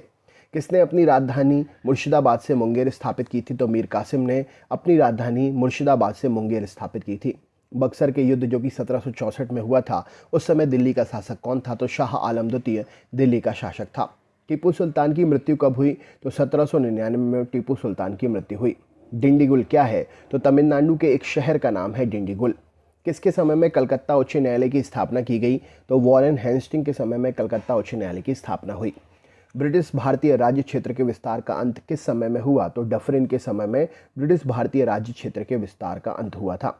ठगों के दमन किसने किया? तो ठगों के दमन में कर्नल स्लीमेन जाने जाते हैं। किसने ग्रामीण जाटों को एक सैनिक शक्ति के रूप में एकत्रित किया? तो यहाँ पर सही उत्तर हो जाएगा चूड़ामन या चूड़ामणि ने ग्रामीण जाटों को सैनिक शक्ति के रूप में एकत्रित किया था। किस जाट राजा को जाटों का अफलातून एवं आदरणीय व विद्वान व्यक्ति कहा जाता है? तो सूरजमल को यह संज्ञा प्रदान की गई है। लोहगढ़ नामक किला किसने बनवाया है? तो बंदा बहादुर ने यह किला बनवाया है। किस मुगल बादशाह के आदेश पर बंदा बहादुर की हत्या हुई थी? तो फर्रुखशियार के आदेश पर बंदा बहादुर की हत्या हुई थी। पंजाब में सिख राज्य के संस्थापक कौन थे? तो रणजीत सिंह पंजाब में सिख राज्य के संस्थापक थे। रणजीत सिंह ने किस स्थान पर अधिकार करने के बाद महाराजा की उपाधि धारण की थी? तो लाहौर में इन्होंने अधिकार करने के बाद में महाराजा की उपाधि धारण की थी। रणजीत सिंह और अंग्रेजों के बीच में कौन सी संधि हुई थी? तो अमृतसर की संधि रणजीत सिंह और अंग्रेजों के बीच में हुई थी। अमृतसर की संधि किस नदी के दोनों राज्यों के क्षेत्रों के बीच की सीमा निर्धारण करती थी? तो सतलज नदी के दोनों क्षेत्रों के बीच में सीमा निर्धारण करती थी अमृतसर की संधि। भारत में किस गवर्नर जनरल के समय सिंध का विलय अंग्रेज राज्य में किया गया? तो लॉर्ड एलन बरो के समय में सिंध का विलय अंग्रेजी राज्य में किया गया। सिंध विजय का श्रेय किसे प्राप्त है? तो सर चार्ल्स नेपियर को सिंध विजय का श्रेय प्राप्त है। अगला क्वेश्चन है, भारत में सहायक संधि का जन्मदाता कौन है? तो डुप्ले भारत में सहायक संधि का जन्मदाता है। सहायक संधि को सुनिश्चित एवं व्यापक स्वरूप प्रदान किसने किया? तो लॉर्ड वेलेजली ने व्यापक स्वरूप प्रदान किया। भारत के राजा रणजीत सिंह की राजधानी कहाँ पर थी? तो इनकी राजधानी लाहौर में थी। गोद प्रथा पर प्रतिबंध किस गवर्नर जनरल ने लगाया? तो लॉर्ड डलहौजी ने प्रतिबंध लगाया था। डेनमार्क की प्रथम व्यापारिक कंपनी का गठन कब हुआ था? तो 1616 में डेनमार्क की प्रथम व्यापारिक कंपनी का गठन हुआ था। वॉन्डीवॉश के युद्ध के समय अंग्रेजों का नेतृत्व किसने किया था? तो सर आयरकूट ने वॉन्डीवॉश के युद्ध के समय अंग्रेजों का नेतृत्व किया था। चंद्रनगर की बस्ती फ्रांसीसियों को किसने भेंट की थी? तो शाहिस्ता खान ने भेंट की थी। मुगल बादशाह ने किसे नवाब की पदवी प्रदान की थी? तो डुप्ले को नवाब की पदवी प्रदान की थी। पौंडीचेरी का गवर्नर जनरल बनने से पहले डुप्ले को कहाँ का गवर्नर जनरल नियुक्त किया गया था? तो इन्हें चंद्रनगर का गवर्नर जनरल नियुक्त किया गया था। डुप्ले के बाद पौंडीचेरी का गवर्नर जनरल कौन बना? तो गोडेहू डुप्ले के बाद में पौंडीचेरी का गवर्नर जनरल बना। पुर्तगालियों ने गोवा पर अधिकार कब किया था? तो 1510 में पुर्तगालियों ने गोवा पर अधिकार किया था। पुर्तगालियों ने सर्वप्रथम भारत में कौन सी फसल की खेती आरंभ की थी? तो सबसे पहले तंबाकू की खेती आरंभ की थी। किसके शासनकाल में अंग्रेजों ने दिल्ली पर कब्जा किया? तो शाह आलम द्वितीय के शासनकाल में अंग्रेजों ने दिल्ली पर कब्जा किया था। मुंशी शिवगांव की संधि किस युद्ध के पश्चात हुई? तो पालखेड़ा के युद्ध के बाद यह मुंशी शिवगांव की संधि हुई थी। संगोला की संधि कब हुई थी? तो 1750 में संगोला की संधि हुई थी। इलाहाबाद की संधि कब हुई थी? तो 1765 में इलाहाबाद की संधि हुई थी। ये सभी क्वेश्चन इंपॉर्टेंट हैं, अच्छे से पढ़ लीजिएगा। ईस्ट इंडिया कंपनी को मान्यता कब मिली? तो 1600 में ईस्ट इंडिया कंपनी को मान्यता मिली थी। पौंडीचेरी की स्थापना कब हुई? तो 1674 में पौंडीचेरी की स्थापना हुई। पौंडीचेरी की स्थापना किसने की थी? तो फ्रांसिस मार्टिन ने पौंडीचेरी की स्थापना की थी। अंग्रेजों ने पौंडीचेरी को फ्रांसीसियों से कब छीना था? तो 1761 में अंग्रेजों ने फ्रांसीसियों से पौंडीचेरी को छीना था। रॉबर्ट क्लाइव का उत्तराधिकारी कौन था? तो वॉरेन हेस्टिंग रॉबर्ट क्लाइव का उत्तराधिकारी था। भारत का प्रथम गवर्नर जनरल कौन था? तो लॉर्ड विलियम बेंटिंग भारत का प्रथम गवर्नर जनरल था। राज्य हड़प नीति या राज्य क्षय किसके द्वारा लागू हुआ था? तो यह डलहौजी के द्वारा लागू हुआ था। राज्य हड़प नीति के अंतर्गत कौन से भारतीय राज्य कब्जे में लिए गए थे? तो झांसी, नागपुर, सतारा, जयपुर, अवध और संबलपुर यह राज्य कब्जे में लिए गए थे। भारत का प्रथम वायसराय कौन था? तो लॉर्ड कैनिन भारत का प्रथम वायसराय था। तीसरे आंग्ल मैसूर युद्ध को रोकने के लिए टीपू सुल्तान ने कौन सी संधि की थी? तो टीपू सुल्तान ने तीसरे आंग्ल मैसूर युद्ध को रोकने के लिए श्रीरंगपट्टनम की संधि की थी। 1757 में क्लाइव ने किसे पराजित किया था? तो क्लाइव ने सिराजुद्दौला को पराजित किया था। प्लासी के युद्ध में अंग्रेजी सेना का नेतृत्व किसने किया था? तो रॉबर्ट क्लाइव ने अंग्रेजी सेना का नेतृत्व किया था। बक्सर का युद्ध कब हुआ था? तो 1764 में बक्सर का युद्ध हुआ था। बक्सर के युद्ध में अंग्रेजी सेना का नेतृत्व किसने किया था? तो हेक्टर मुनरो ने बक्सर के युद्ध में अंग्रेजी सेना का नेतृत्व किया था। सुगौली की संधि किस किस के बीच में हुई थी? तो ईस्ट इंडिया कंपनी और नेपाल के बीच में सुगौली की संधि हुई थी। टीपू सुल्तान की मृत्यु कहाँ पर हुई? तो श्रीरंगपट्टनम में टीपू सुल्तान की मृत्यु हुई थी। ठगी प्रथा के उन्मूलन में कौन सा गवर्नर जनरल मुख्य भूमिका निभाई थी? तो विलियम बेंटिंक ने ठगी प्रथा के उन्मूलन में मुख्य भूमिका निभाई थी। वोडेयार किसके शासक थे? तो मैसूर रियासत के शासक थे। टीपू सुल्तान की राजधानी कहाँ थी? तो श्रीरंगपट्टनम टीपू सुल्तान की राजधानी थी। क्लाइव को बंगाल का गवर्नर कब बनाया गया? तो 1757 में क्लाइव को बंगाल का गवर्नर बनाया गया। द्वैत शासन का अंत किसने किया? तो वॉरेन हेस्टिंग ने द्वैत शासन का अंत किया। अंग्रेजों को सबसे अधिक विरोध किसने किया अंग्रेजों का? तो अंग्रेजों का सबसे अधिक विरोध मराठाओं ने किया है। वह पुर्तगाली कौन था जिसने गोवा पर अधिकार कर लिया था? तो अल्फांसो डी अल्बुकुर्क वह पुर्तगाली था। भारत में ईस्ट इंडिया कंपनी का पहला गवर्नर जनरल कौन था? तो वॉरेन हेस्टिंग था। किस यूरोपीय देश ने भारत में सबसे पहले अपना व्यापार फैलाया? तो पुर्तगाल ने सबसे पहले अपना व्यापार फैलाया था। वास्को डी गामा भारत कब आया था? तो 1498 में वास्को डी गामा भारत आया था। वास्को डी गामा भारत किस स्थान पर उतरा था? तो कालीकट नामक स्थान पर वास्को डी गामा भारत में उतरा था। वास्को डी गामा कहाँ का रहने वाला था? तो यह पुर्तगाल का रहने वाला था। अगला क्वेश्चन है, किस अंग्रेज ने सम्राट जहांगीर के दरबार में आकर भेंट की थी? तो टॉमस रो ने जहांगीर के दरबार में आकर भेंट की थी। गोवा दमन द्वीप का उपनिवेशीकरण किसके द्वारा किया गया? तो यह पुर्तगालियों के द्वारा उपनिवेशीकरण किया गया है। तो दोस्तों ये था आज के 200 प्लस क्वेश्चंस का वीडियो। कैसा लगा कमेंट करके ज़रूर बताइएगा। चैनल पर अगर नए हैं तो सब्सक्राइब कर लें। रोज़ वीडियो प्राप्त करने के लिए बेल आइकन को ज़रूर क्लिक करें। अच्छा लगे तो लाइक ज़रूर करें और शेयर करें। मिलते हैं नेक्स्ट वीडियो में। बहुत बहुत धन्यवाद। नमस्कार दोस्तों, स्वागत है आप सभी का आपके अपने YouTube चैनल नॉलेज पंडित पर। मैं रंजीत पांडे आप सभी के लिए इस वीडियो में लेकर आया हूं लूसेंट से चुने हुए 100 मोस्ट इंपॉर्टेंट साइंस के एमसीक्यू क्वेश्चंस, और ये हर एग्जाम्स के लिए इंपॉर्टेंट है। आप किसी भी एग्जाम की तैयारी कर रहे हैं, हमारे इस वीडियो को देखकर अपना रिवीजन कर सकते हैं। तो वीडियो को शेयर करिएगा। चैनल पर नए हैं तो रोज़ वीडियोस प्राप्त करने के लिए चैनल को सब्सक्राइब ज़रूर कर लीजिएगा, और अच्छा लगता है वीडियो तो लाइक करना मत भूलिए। चलिए शुरू करते हैं। सबसे पहला प्रश्न है, निम्नलिखित में से किससे खसरा रोग फैलता है? तो प्रोटोजोआ से खसरा रोग फैलता है। हाथी पग रोग या एलिफेटाइसिस का कारण क्या है? तो वाइचेरिया, ऑप्शन नंबर डी वॉचेरिया हाथी पग रोग या हाथी पांव रोग का कारण होता है। अगला प्रश्न आपके सामने है, निम्न में से कौन सा रोग वायरस से होता है? तो इन्फ्लुएंजा रोग जो है यह वायरस से होता है। निम्न में से कौन सा रोग जीवाणुओं से नहीं होता है? तो छोटी माता रोग जो है यह जीवाणुओं से नहीं होता है। निम्नलिखित में से किस रोग का उन्मूलन हो चुका है? तो चेचक रोग का उन्मूलन यानी कि खत्म, जड़ से खत्म हो चुका है। राइट आंसर हो जाएगा। अकौता या दाद का कारण क्या है? तो शैवाल राइट आंसर हो जाएगा इस प्रश्न के लिए। अकौता या दाद के कारण शैवाल, फंगस, ये सभी ऑप्शन अगर होते हैं तो आपका ये आंसर सही उत्तर हो जाएगा। नेक्स्ट क्वेश्चन देख लेते हैं। एथलीट फुट नामक बीमारी किससे होती है? तो फंगस के द्वारा एथलीट फुट नामक बीमारी होती है। मियादी बुखार में शरीर का कौन सा अंग प्रभावित होता है? तो आंतें। मियादी बुखार में शरीर का यह अंग जो है प्रभावित होता है। नेक्स्ट क्वेश्चन है, निम्न में से कौन सा रोग जीवाणु जनित रोग है? तो चेचक जो है यह एक जीवाणु जनित रोग है। वायरस नामक रोगाणु से फैलने वाला रोग कौन सा है? तो चेचक वायरस नामक रोगाणु से फैलने वाला रोग है। अगला प्रश्न आपके सामने है, विश्व की प्रथम अनुवांशिक संशोधित बछड़ी का नाम क्या है? तो डॉली विश्व की प्रथम अनुवांशिक संशोधित बछड़ी का नाम है। मछली पालन से प्रमुख रूप से क्या प्राप्त किया जाता है? तो मछली पालन से प्रमुख रूप से भोजन प्राप्त किया जाता है। अगला प्रश्न है, किससे विटामिन युक्त तेल प्राप्त किया जाता है? तो मछली से विटामिन युक्त तेल भी प्राप्त किया जाता है भोजन के साथ साथ। मधुमेह के उपचार में क्या उपयोगी होता है? तो इंसुलिन मधुमेह के उपचार में उपयोगी होता है। अगला प्रश्न है, जीवाणु बैक्टीरिया किस संश्लेषित करके बनते हैं, या जीवाणु किसका संश्लेषण करते हैं? जीवाणु बैक्टीरिया किसका संश्लेषण करते हैं? तो ये संश्लेषण करते हैं विष का। राइट आंसर हो जाएगा option number D. Next question है, जीव के जीवन का आधार क्या है? तो जीव के जीवन का आधार आनुवांशिक पदार्थ है। राइट आंसर हो जाएगा। रुधिर स्कंदन कारक किससे प्राप्त होता है? तो पुनः संयोजी डीएनए से रुधिर स्कंदन कारक प्राप्त किया जाता है। किस वैज्ञानिक ने डॉली भेड़ के क्लोन को प्राप्त किया था? तो यहाँ पर सही उत्तर हो जाएगा doctor Ian Wilmut. Option number D प्रश्न का सही उत्तर हो जाएगा। डॉली नाम के भेड़ के क्लोन को इन्होंने डेवलप किया था। नेक्स्ट क्वेश्चन है, प्रतिरक्षा विज्ञान संस्थान कहाँ पर स्थित है?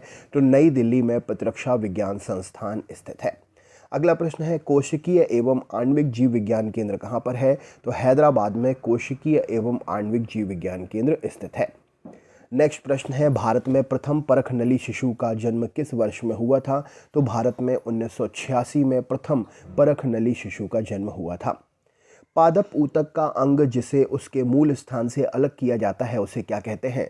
तो पादप ऊतक का अंग जिसे उसके मूल स्थान से अलग करते हैं उसे कर्तोतक कहते हैं। ऑप्शन नंबर सी प्रश्न का सही उत्तर हो जाएगा। संवर्धन के लिए उपयोगी कर्तोतक पात्रों, पोष पदार्थों एवं उपकरणों के लिए क्या आवश्यक होता है? तो किसी भी चीज़ के संवर्धन के लिए जो भी उपयोग किए जाते हैं इनको सूक्ष्म जीवों से रहित करना सबसे बड़ा काम होता है। राइट आंसर हो जाएगा कंटामिनेट नहीं होना चाहिए। नेक्स्ट क्वेश्चन है, विश्व नियामक का उदाहरण कौन नहीं है? तो माफ़ करिए, वृद्धि नियामक का उदाहरण कौन नहीं है? तो वृद्धि नियामक लवण प्रश्न का सही उत्तर हो जाएगा। लवण यानी कि नमक शरीर की वृद्धि के लिए ज़रूरी नहीं है लेकिन उतना भी ज़रूरी नहीं है जितना बाकी ज़रूरी है। एगार पोष पदार्थ क्या होता है? तो एगार एक जेली जैसा पदार्थ होता है। राइट आंसर हो जाएगा, जो कि एक शैवाल की तरह दिखाई देता है। जैव प्रौद्योगिकी शब्द का नाम किस वैज्ञानिक ने दिया है? तो कॉर्ल इरेकी ने जैव प्रौद्योगिकी शब्द को दिया है। नेक्स्ट क्वेश्चन है, प्रतिजैविक पेनिसिलिन निम्न में से किससे प्राप्त की जाती है? तो पेनिसिलियम नोटेटम के द्वारा प्रतिजैविक पेनिसिलिन प्राप्त की जाती है। रोसलिन संस्था एडिनबर्ग में है जो उसके वैज्ञानिक ने भेड़ के प्रतिरूप डॉली को बनाने में सफलता प्राप्त की थी, उनका नाम क्या है? तो अभी हमने पढ़ा था, इनका नाम है इयान विल्मुट।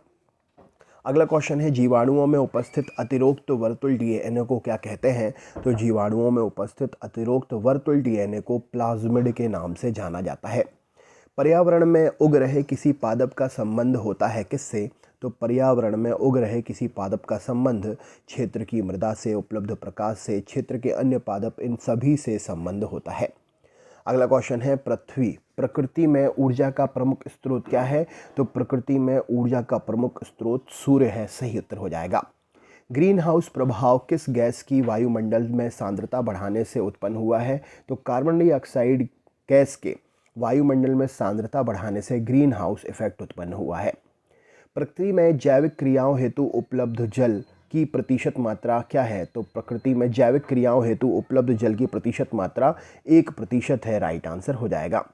जीन निम्न में से किससे बने होते हैं? तो जीन जो है यह डीएनए से बने होते हैं। सही उत्तर हो जाएगा। अगला प्रश्न है, निम्न में से कौन सा तत्व पौधों का सूक्ष्म पोषक है?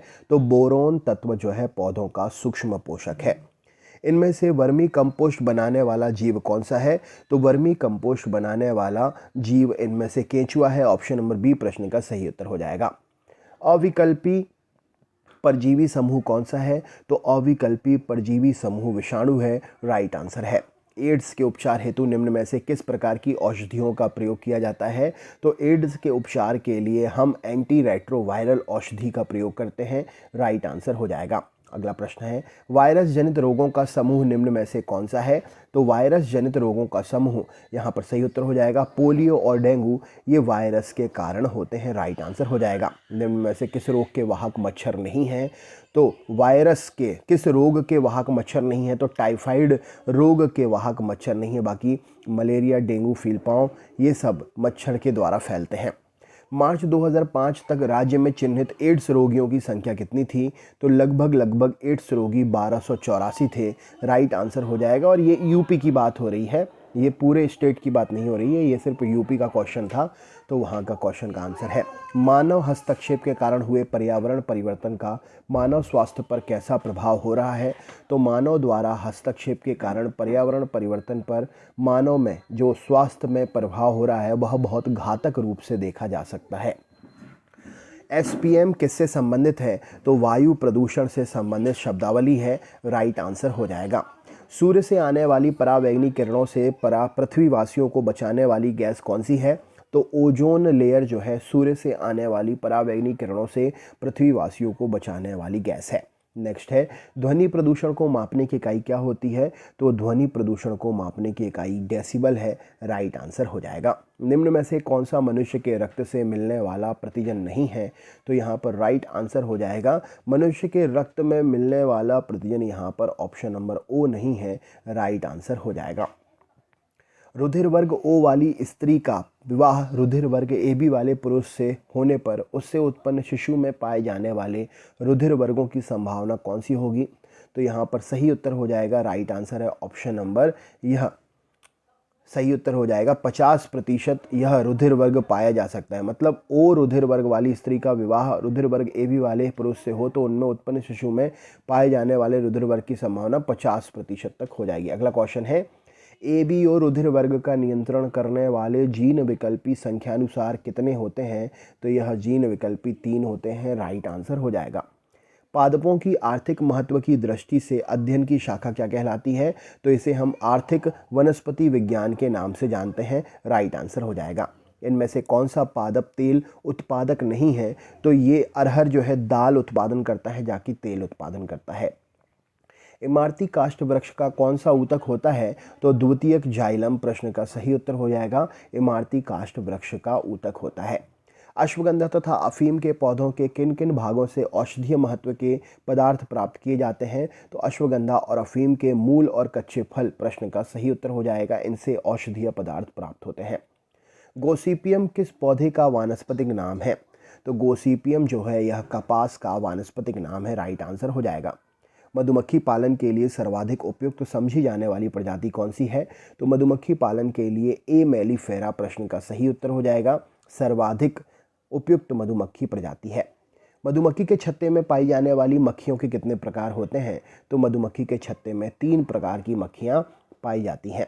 शुद्ध शहद सुरक्षित कब तक रह सकता है? तो हजारों वर्षों तक शुद्ध शहद जो है सुरक्षित रह सकता है। रेशम कीट पालन का प्रचलन सर्वप्रथम किस देश में हुआ था? तो चीन देश में रेशम कीट का पालन का प्रचलन सबसे पहले हुआ था। प्रत्येक वृक्क लगभग 1,30,00,000 वृक्क नलिकाओं से मिलकर बना है, जिन्हें हम क्या कहते हैं? तो इन्हें हम नेफ्रॉन के नाम से जानते हैं, राइट आंसर हो जाएगा। अगला क्वेश्चन है, मूत्र अम्लीय होता है, इसका पीएच मान कितना होता है? तो मूत्र का पीएच मान लगभग 6 होता है। मनुष्य का तंत्रिका तंत्र कितने भागों में बटा होता है? तो मनुष्य का तंत्रिका तंत्र 3 भागों में बटा होता है। मनुष्य के मस्तिष्क का वजन कितना होता है? तो 1350 से 1400 ग्राम तक मनुष्य के मस्तिष्क का वजन होता है। मनुष्य का कंकाल कितने भागों का बना होता है? तो मनुष्य का कंकाल जो है यह 2 भागों का बना होता है, राइट आंसर हो जाएगा। मनुष्य के सिर के अंतः कंकाल के भाग को खोपड़ी कहते हैं। इसमें कितनी हड्डियां होती हैं? तो खोपड़ी में कुल 29 हड्डियां होती हैं, राइट आंसर हो जाएगा। मनुष्य का कशेरुक दंड कितनी कशेरुकाओं से मिलकर बना होता है? तो कशेरुक दंड 33 कशेरुकाओं से मिलकर बना होता है।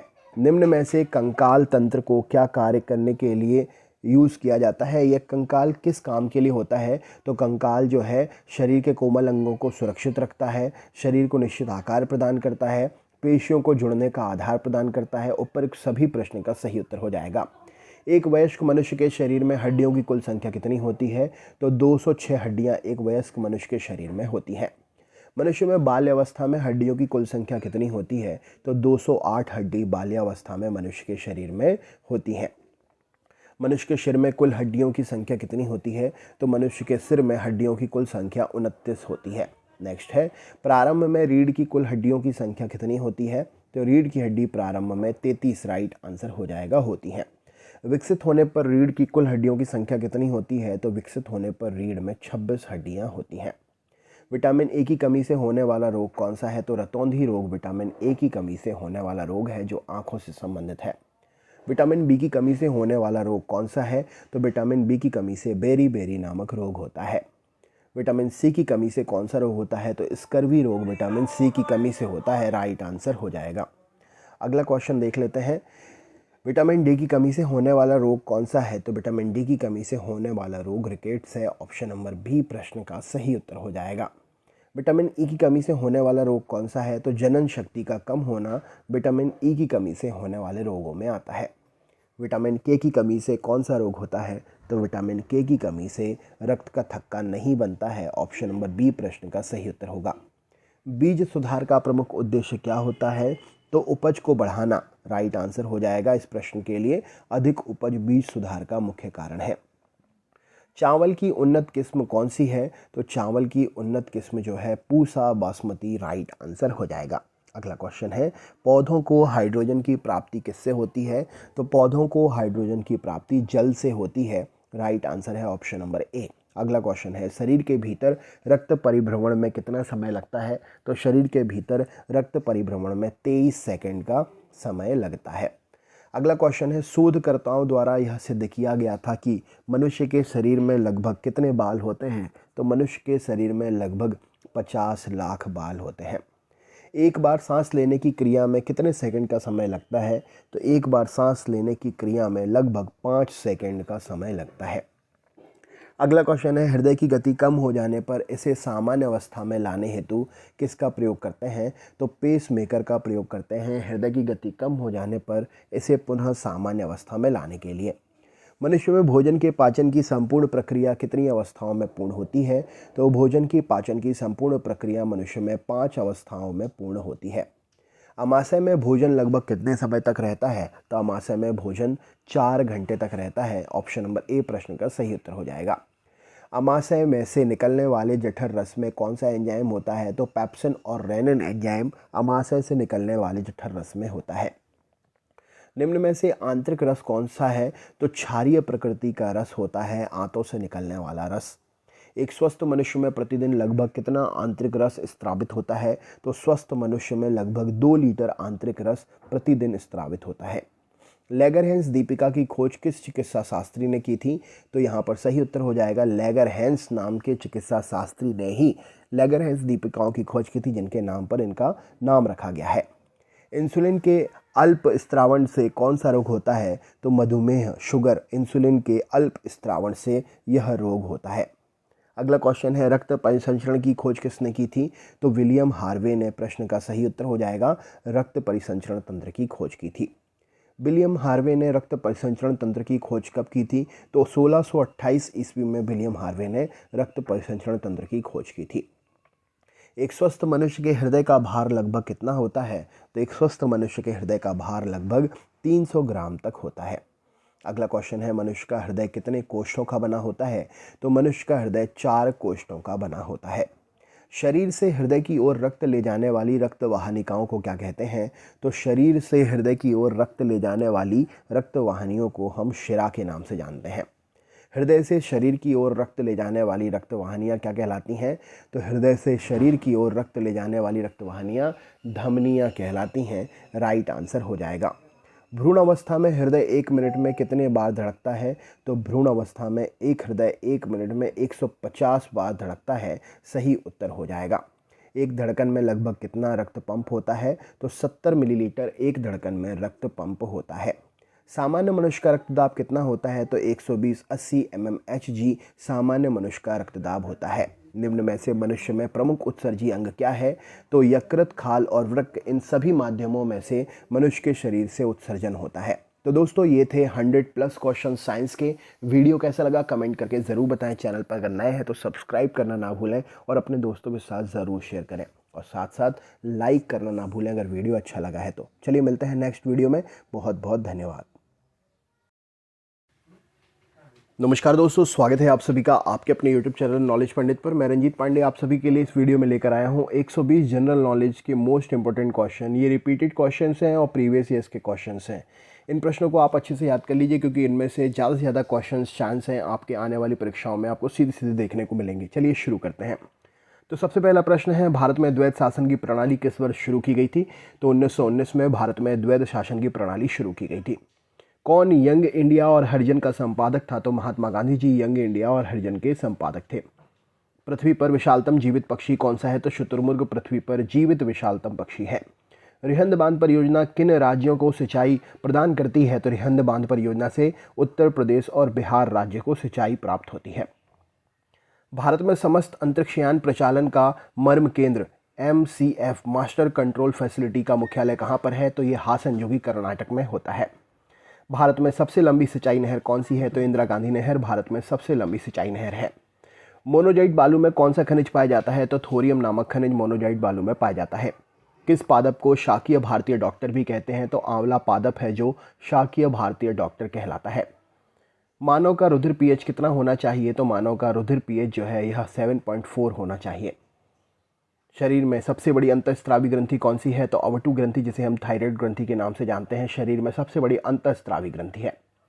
संसार का विशालतम स्तनधारी कौन सा है? तो नीली व्हेल संसार का विशालतम स्तनधारी है। प्रसिद्ध नारा गरीबी हटाओ किस पंचवर्षीय योजना के दौरान दिया गया था? तो यह चौथी पंचवर्षीय योजना जो कि 1969 से 1974 के बीच में चली थी। भारत में प्रच्छन्न बेरोजगारी सामान्यतः किस क्षेत्र में दिखाई देती है? तो कृषि के क्षेत्र में भारत में प्रच्छन्न बेरोजगारी मतलब छिपी हुई बेरोजगारी दिखाई देती है। यदि सूरत में बनी वस्तुएं मुंबई या दिल्ली में बेची जाएं तो कौन सा व्यापार कहलाएगा? तो इसे हम आंतरिक व्यापार के नाम से जानेंगे। जिस विदेशी मुद्रा में शीघ्र देशांतरण की प्रवृत्ति होती है उसे हम क्या कहते हैं? तो उसे हम सुलभ मुद्रा कहते हैं, जो आराम से चेंज हो सकती है। जो वस्तुएं दुर्लभ हों और उनकी आपूर्ति सीमित हो उन्हें क्या कहते हैं? तो वह आर्थिक वस्तुएं कहलाती हैं। होम रूल लीग किसने शुरू की थी? तो बाल गंगाधर तिलक जी ने होम रूल लीग शुरू की थी।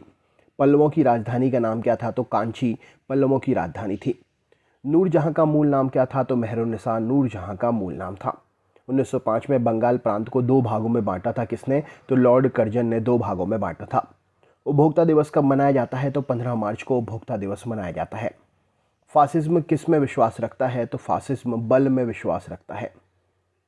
भारत सरकार के बजट आंकड़ों के कुल व्यय और कुल प्राप्तियों के बीच के अंतर को क्या कहते हैं? तो इसे हम राजकोषीय घाटा कहते हैं। पुस्तक कामायनी के रचयिता कौन है? तो जयशंकर प्रसाद पुस्तक कामायनी के रचयिता हैं। भारत में राष्ट्रीय आय का आकलन करने के लिए कौन सी सरकारी एजेंसी उत्तरदायी है? तो केंद्रीय सांख्यिकी संगठन उत्तरदायी है। भारतीय राष्ट्रीय कांग्रेस का प्रथम मुस्लिम अध्यक्ष कौन था? तो बदरुद्दीन तैयब जी भारतीय राष्ट्रीय कांग्रेस के प्रथम मुस्लिम अध्यक्ष थे। समुद्र के जल में लवण की औसत मात्रा कितनी होती है? तो 3.5% होती है। ब्लड ग्रुप की खोज किसने की थी? तो लैंडस्टीनर ने ब्लड ग्रुप की खोज की थी। अहिंसा का चरम स्वरूप किस धर्म में सर्वाधिक पालन किया जाता है? तो जैन धर्म में अहिंसा का चरम स्वरूप पालन किया जाता है। हिंदू कानून किसकी देन है? तो मनु की, महाराजा मनु राइट आंसर हो जाएगा। चंद्रगुप्त मौर्य ने अपनी ज़िंदगी के आखिरी दिन किस स्थान पर गुजारे थे? तो इन्होंने यह आखिरी दिन श्रवणबेलगोला में गुजारे थे। मुगल काल में न्यायालयों में किस भाषा का प्रयोग किया जाता था? तो न्यायालय में पर्शियन भाषा का प्रयोग होता था। 1605 में डचों ने सबसे पहले भारत में जहां अपना अधिकार जमाया वह कौन सा स्थान था? तो वह मछलीपट्टनम था। महात्मा गांधी ने किस साप्ताहिक अंग्रेजी अखबार का संपादन किया? तो उन्होंने यंग इंडिया साप्ताहिक अंग्रेजी अखबार का संपादन किया। भारत में सर्वाधिक समय तक मुख्यमंत्री बने रहने वाले व्यक्ति कौन है? तो सर्वाधिक समय तक मुख्यमंत्री बने रहने वाले व्यक्ति ज्योति बसु हैं। जिप्सियों का मूल निवास स्थान क्या है? तो मिस्र जिप्सियों का मूल स्थान निवास है। भारत में सबसे गहरी खान कहाँ स्थित है? तो कोलार में भारत में सबसे गहरी खान स्थित है। इस समय भारत में सर्वाधिक मात्रा में पाया जाने वाला खनिज पदार्थ कौन सा है? तो कोयला प्रश्न का सही उत्तर हो जाएगा। कोंकण रेलवे लाइन की लंबाई कितने किलोमीटर की है? तो 760 किलोमीटर की है। वी द पीपल नामक प्रसिद्ध किताब किसने लिखी है? तो नाना पालकीवाला ने यह प्रसिद्ध किताब लिखी है। मिस किम कैम्पेबल किस देश की प्रथम महिला प्रधानमंत्री हैं? तो यह कनाडा देश की पहली महिला प्रधानमंत्री हैं। अनसॉलिसिटेड ईमेल किसे कहा जाता है? तो अनसॉलिसिटेड ईमेल स्पैम ईमेल के नाम से भी जाना जाता है। प्रेजेंटेशन स्लाइड शो तैयार करने के लिए कौन सा एप्लीकेशन प्रयोग करते हैं? तो हम पावर पॉइंट एप्लीकेशन प्रयोग करते हैं। युआन कहाँ की मुद्रा है? तो युआन जो है वह चीन की मुद्रा है। सामान्यतः बैंक सावधि जमा अधिकतम कितनी अवधि के लिए स्वीकार करते हैं? तो यह 10 वर्ष के लिए स्वीकार करते हैं। बैंकिंग परिचालन में हम बहुत बार CBS शब्द पढ़ते हैं। CBS में C का मतलब क्या है? तो कोर बैंकिंग सेक्टर, कोर प्रश्न का सही उत्तर हो जाएगा। सेबी किस तरह की संस्था है? तो सेबी एक संवैधानिक संस्था है। रबी मौसम किन महीनों के बीच के माना जाता है? तो अक्टूबर से मार्च के बीच के मौसम को रबी मौसम यानी कि रबी की फसलों का मौसम माना जाता है। भारत में जनगणना कितने वर्ष के अंतराल पर होती है? तो 10 वर्ष के अंतराल पर भारत में जनगणना होती है। RBI अधिसूचना के अनुसार 29 जून 2011 से कौन से सिक्के बंद हो गए थे? तो 25 पैसे के सिक्के बंद हो गए थे। अकल पे के नाम से प्रसिद्ध अनंत पे ने किस कॉमिक श्रृंखला की रचना की थी? तो इन्होंने अमर चित्रकथा की रचना की थी। एल्यूमिनियम का प्रमुख अयस्क कौन सा है? तो बॉक्साइड एल्यूमिनियम का प्रमुख अयस्क है। जनगणना 2011 के अनुसार प्रति 1000 पुरुषों पर महिलाओं की संख्या कितनी थी? तो 940 महिलाएं थीं। गांधी जी के प्रिय भजन वैष्णव जन तो तेते कहिए के रचयिता कौन है? तो नरसिंह मेहता ने वैष्णव जन तो तेने कहिए के रचयिता है। स्वेज नहर किन सागरों को जोड़ती है? तो भूमध्य सागर और लाल सागर को स्वेज नहर जोड़ती है। किस बीमारी में रक्त शर्करा का स्तर बढ़ जाता है? तो डायबिटीज़ मेलिटस में रक्त शर्करा का मात्रा बढ़ जाती है। किसी पेड़ की लगभग सही आयु गिनकर ज्ञात की जा सकती है? तो उसमें उपस्थित वलयों को गिनकर हम उसकी सही आयु ज्ञात कर सकते हैं। भारत के किस राज्य की जनसंख्या सर्वाधिक है? तो उत्तर प्रदेश राज्य की जनसंख्या सर्वाधिक है। भारत द्वारा अपने देश में विकसित हल्के युद्धक विमान का नाम क्या है? तो इस विमान का नाम तेजस है। नाथुला एक स्थान है जहां 44 वर्षों के बाद भारत चीन सीमा व्यापार शुरू किया गया। किस राज्य में की सीमा पर स्थित है? तो यह सिक्किम राज्य की सीमा पर स्थित है। सामान्य वयस्क व्यक्ति में कुल कितना रक्त होता है? तो 5.6 लीटर रक्त होता है लगभग। ईसीजी रोग किसका पता लगाने के लिए प्रयोग किया जाता है? तो ईसीजी जो है इलेक्ट्रोकार्डियोग्राफ, हृदय से संबंधित जानकारी पता लगाने के लिए प्रयोग की जाती है। शरीर में भोजन प्रायः कहाँ पचता है? तो छोटी आंत में पचता है। भारत का नियंत्रक एवं महालेखा परीक्षक किसके द्वारा नियुक्त किया जाता है? तो भारत के राष्ट्रपति के द्वारा नियुक्त होता है। यूनिसेफ का मुख्यालय कहाँ पर है? तो न्यूयॉर्क में यूनिसेफ का मुख्यालय है। विश्व स्वास्थ्य संगठन की स्थापना कब हुई? तो 1948 में विश्व स्वास्थ्य संगठन की स्थापना हुई थी। शरीर के आंतरिक अंगों का परीक्षण किस उपकरण द्वारा किया जाता है? तो एंडोस्कोपी के द्वारा किया जाता है। कंप्यूटर के आविष्कारक कौन है? तो चार्ल्स बेबेज कंप्यूटर के आविष्कारक हैं। कंप्यूटर व दूरसंचार प्रणाली की सबसे छोटी सूचना संग्रहण इकाई कौन सी है? तो यह इकाई बिट है। चर्चित किताब हैमलेट किसके द्वारा लिखी गई थी? तो विलियम शेक्सपियर के द्वारा लिखी गई थी। प्रथम एशियाई खेल कहाँ पर आयोजित किए गए थे? तो भारत में आयोजित हुए थे। उबेर कप का संबंध किस खेल से है? तो विश्व बैडमिंटन यानी कि महिलाओं का बैडमिंटन चैंपियनशिप जो है उबेर कप के नाम से जाना जाता है। नव युवतियों हो तो राजीव गांधी सशक्तिकरण योजना सबला किस आयु वर्ग की लड़कियों के लिए है? तो यह 11 से 18 वर्ष की आयु वर्ग के लड़कों के लिए है, लड़कियों के लिए है।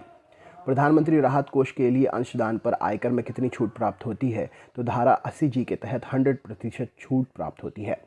जिन्ना एवं तिलक कॉमरेड इन फ्रीडम स्ट्रगल पुस्तक के रचयिता कौन है? तो AG नूरानी जी ने यह पुस्तक लिखी है।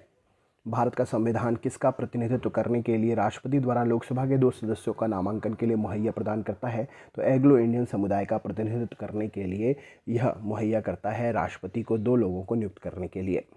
विश्व का सबसे बड़ा सौर पावर स्टेशन किस देश में है? तो यह स्टेशन स्पेन देश में है। वह एंजाइम जो दूध को दही में समेकित कर देता है वह कौन सा एंजाइम है? तो वह एंजाइम रेनिन एंजाइम है। अगला क्वेश्चन है संयुक्त राष्ट्र पर्यावरण कार्यक्रम का मुख्यालय कहाँ पर है? तो यह नैरोबी में है। भगत सिंह सुखदेव राजगुरु को फांसी कब दी गई थी? तो 23 मार्च 1931 को फांसी दी गई थी।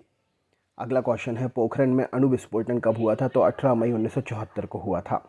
डूरंड रेखा किन देशों के बीच में महत्वपूर्ण सीमा बनाती है? तो डूरंड रेखा भारत और पाकिस्तान के बीच में सीमा का निर्धारण करती है।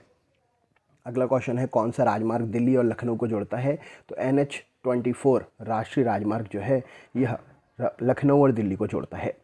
किस बंदरगाह को ऑफ स्प्रिंग ऑफ पार्टीशन कहा जाता है क्योंकि इसका विकास विभाजन के पश्चात कराची बंदरगाह की एवज में किया गया? तो कांडला बंदरगाह को कहा जाता है। केंद्र सरकार ने गांव की ओर एक कदम की नीति स्वीकार करते हुए एक योजना जिसका नाम भारत निर्माण योजना थी इसका प्रारंभ किया। कब की थी ये योजना शुरू? तो 16 दिसंबर 2005 में यह योजना शुरू हुई थी। ब्राज़ील की प्रथम राष्ट्रपति किसको चुना गया है? तो डिम्ला महिला राष्ट्रपति हैं ये, डिम्ला रोजेफ को चुना गया है ब्राज़ील की पहली महिला राष्ट्रपति के रूप में। अगला क्वेश्चन है कंप्यूटर प्रोग्राम में एरर्स की करेक्शन को क्या कहते हैं? तो इसे हम डीबगिंग कहते हैं। राइट आंसर हो जाएगा। अगला क्वेश्चन देखते हैं कंप्यूटर सिस्टम के किस भाग को भौतिक रूप से स्पर्श किया जा सकता है? तो हार्डवेयर को भौतिक रूप से स्पर्श किया जा सकता है। किस जंतु में तंत्रिका तंत्र नहीं होता है? तो अमीबा में तंत्रिका तंत्र नहीं होता है। अगला क्वेश्चन देख लेते हैं। अगला प्रश्न है हड्डियों के जोड़ पर यूरिक एसिड क्रिस्टलों का एकत्र हो जाना किस रोग का कारण बनता है?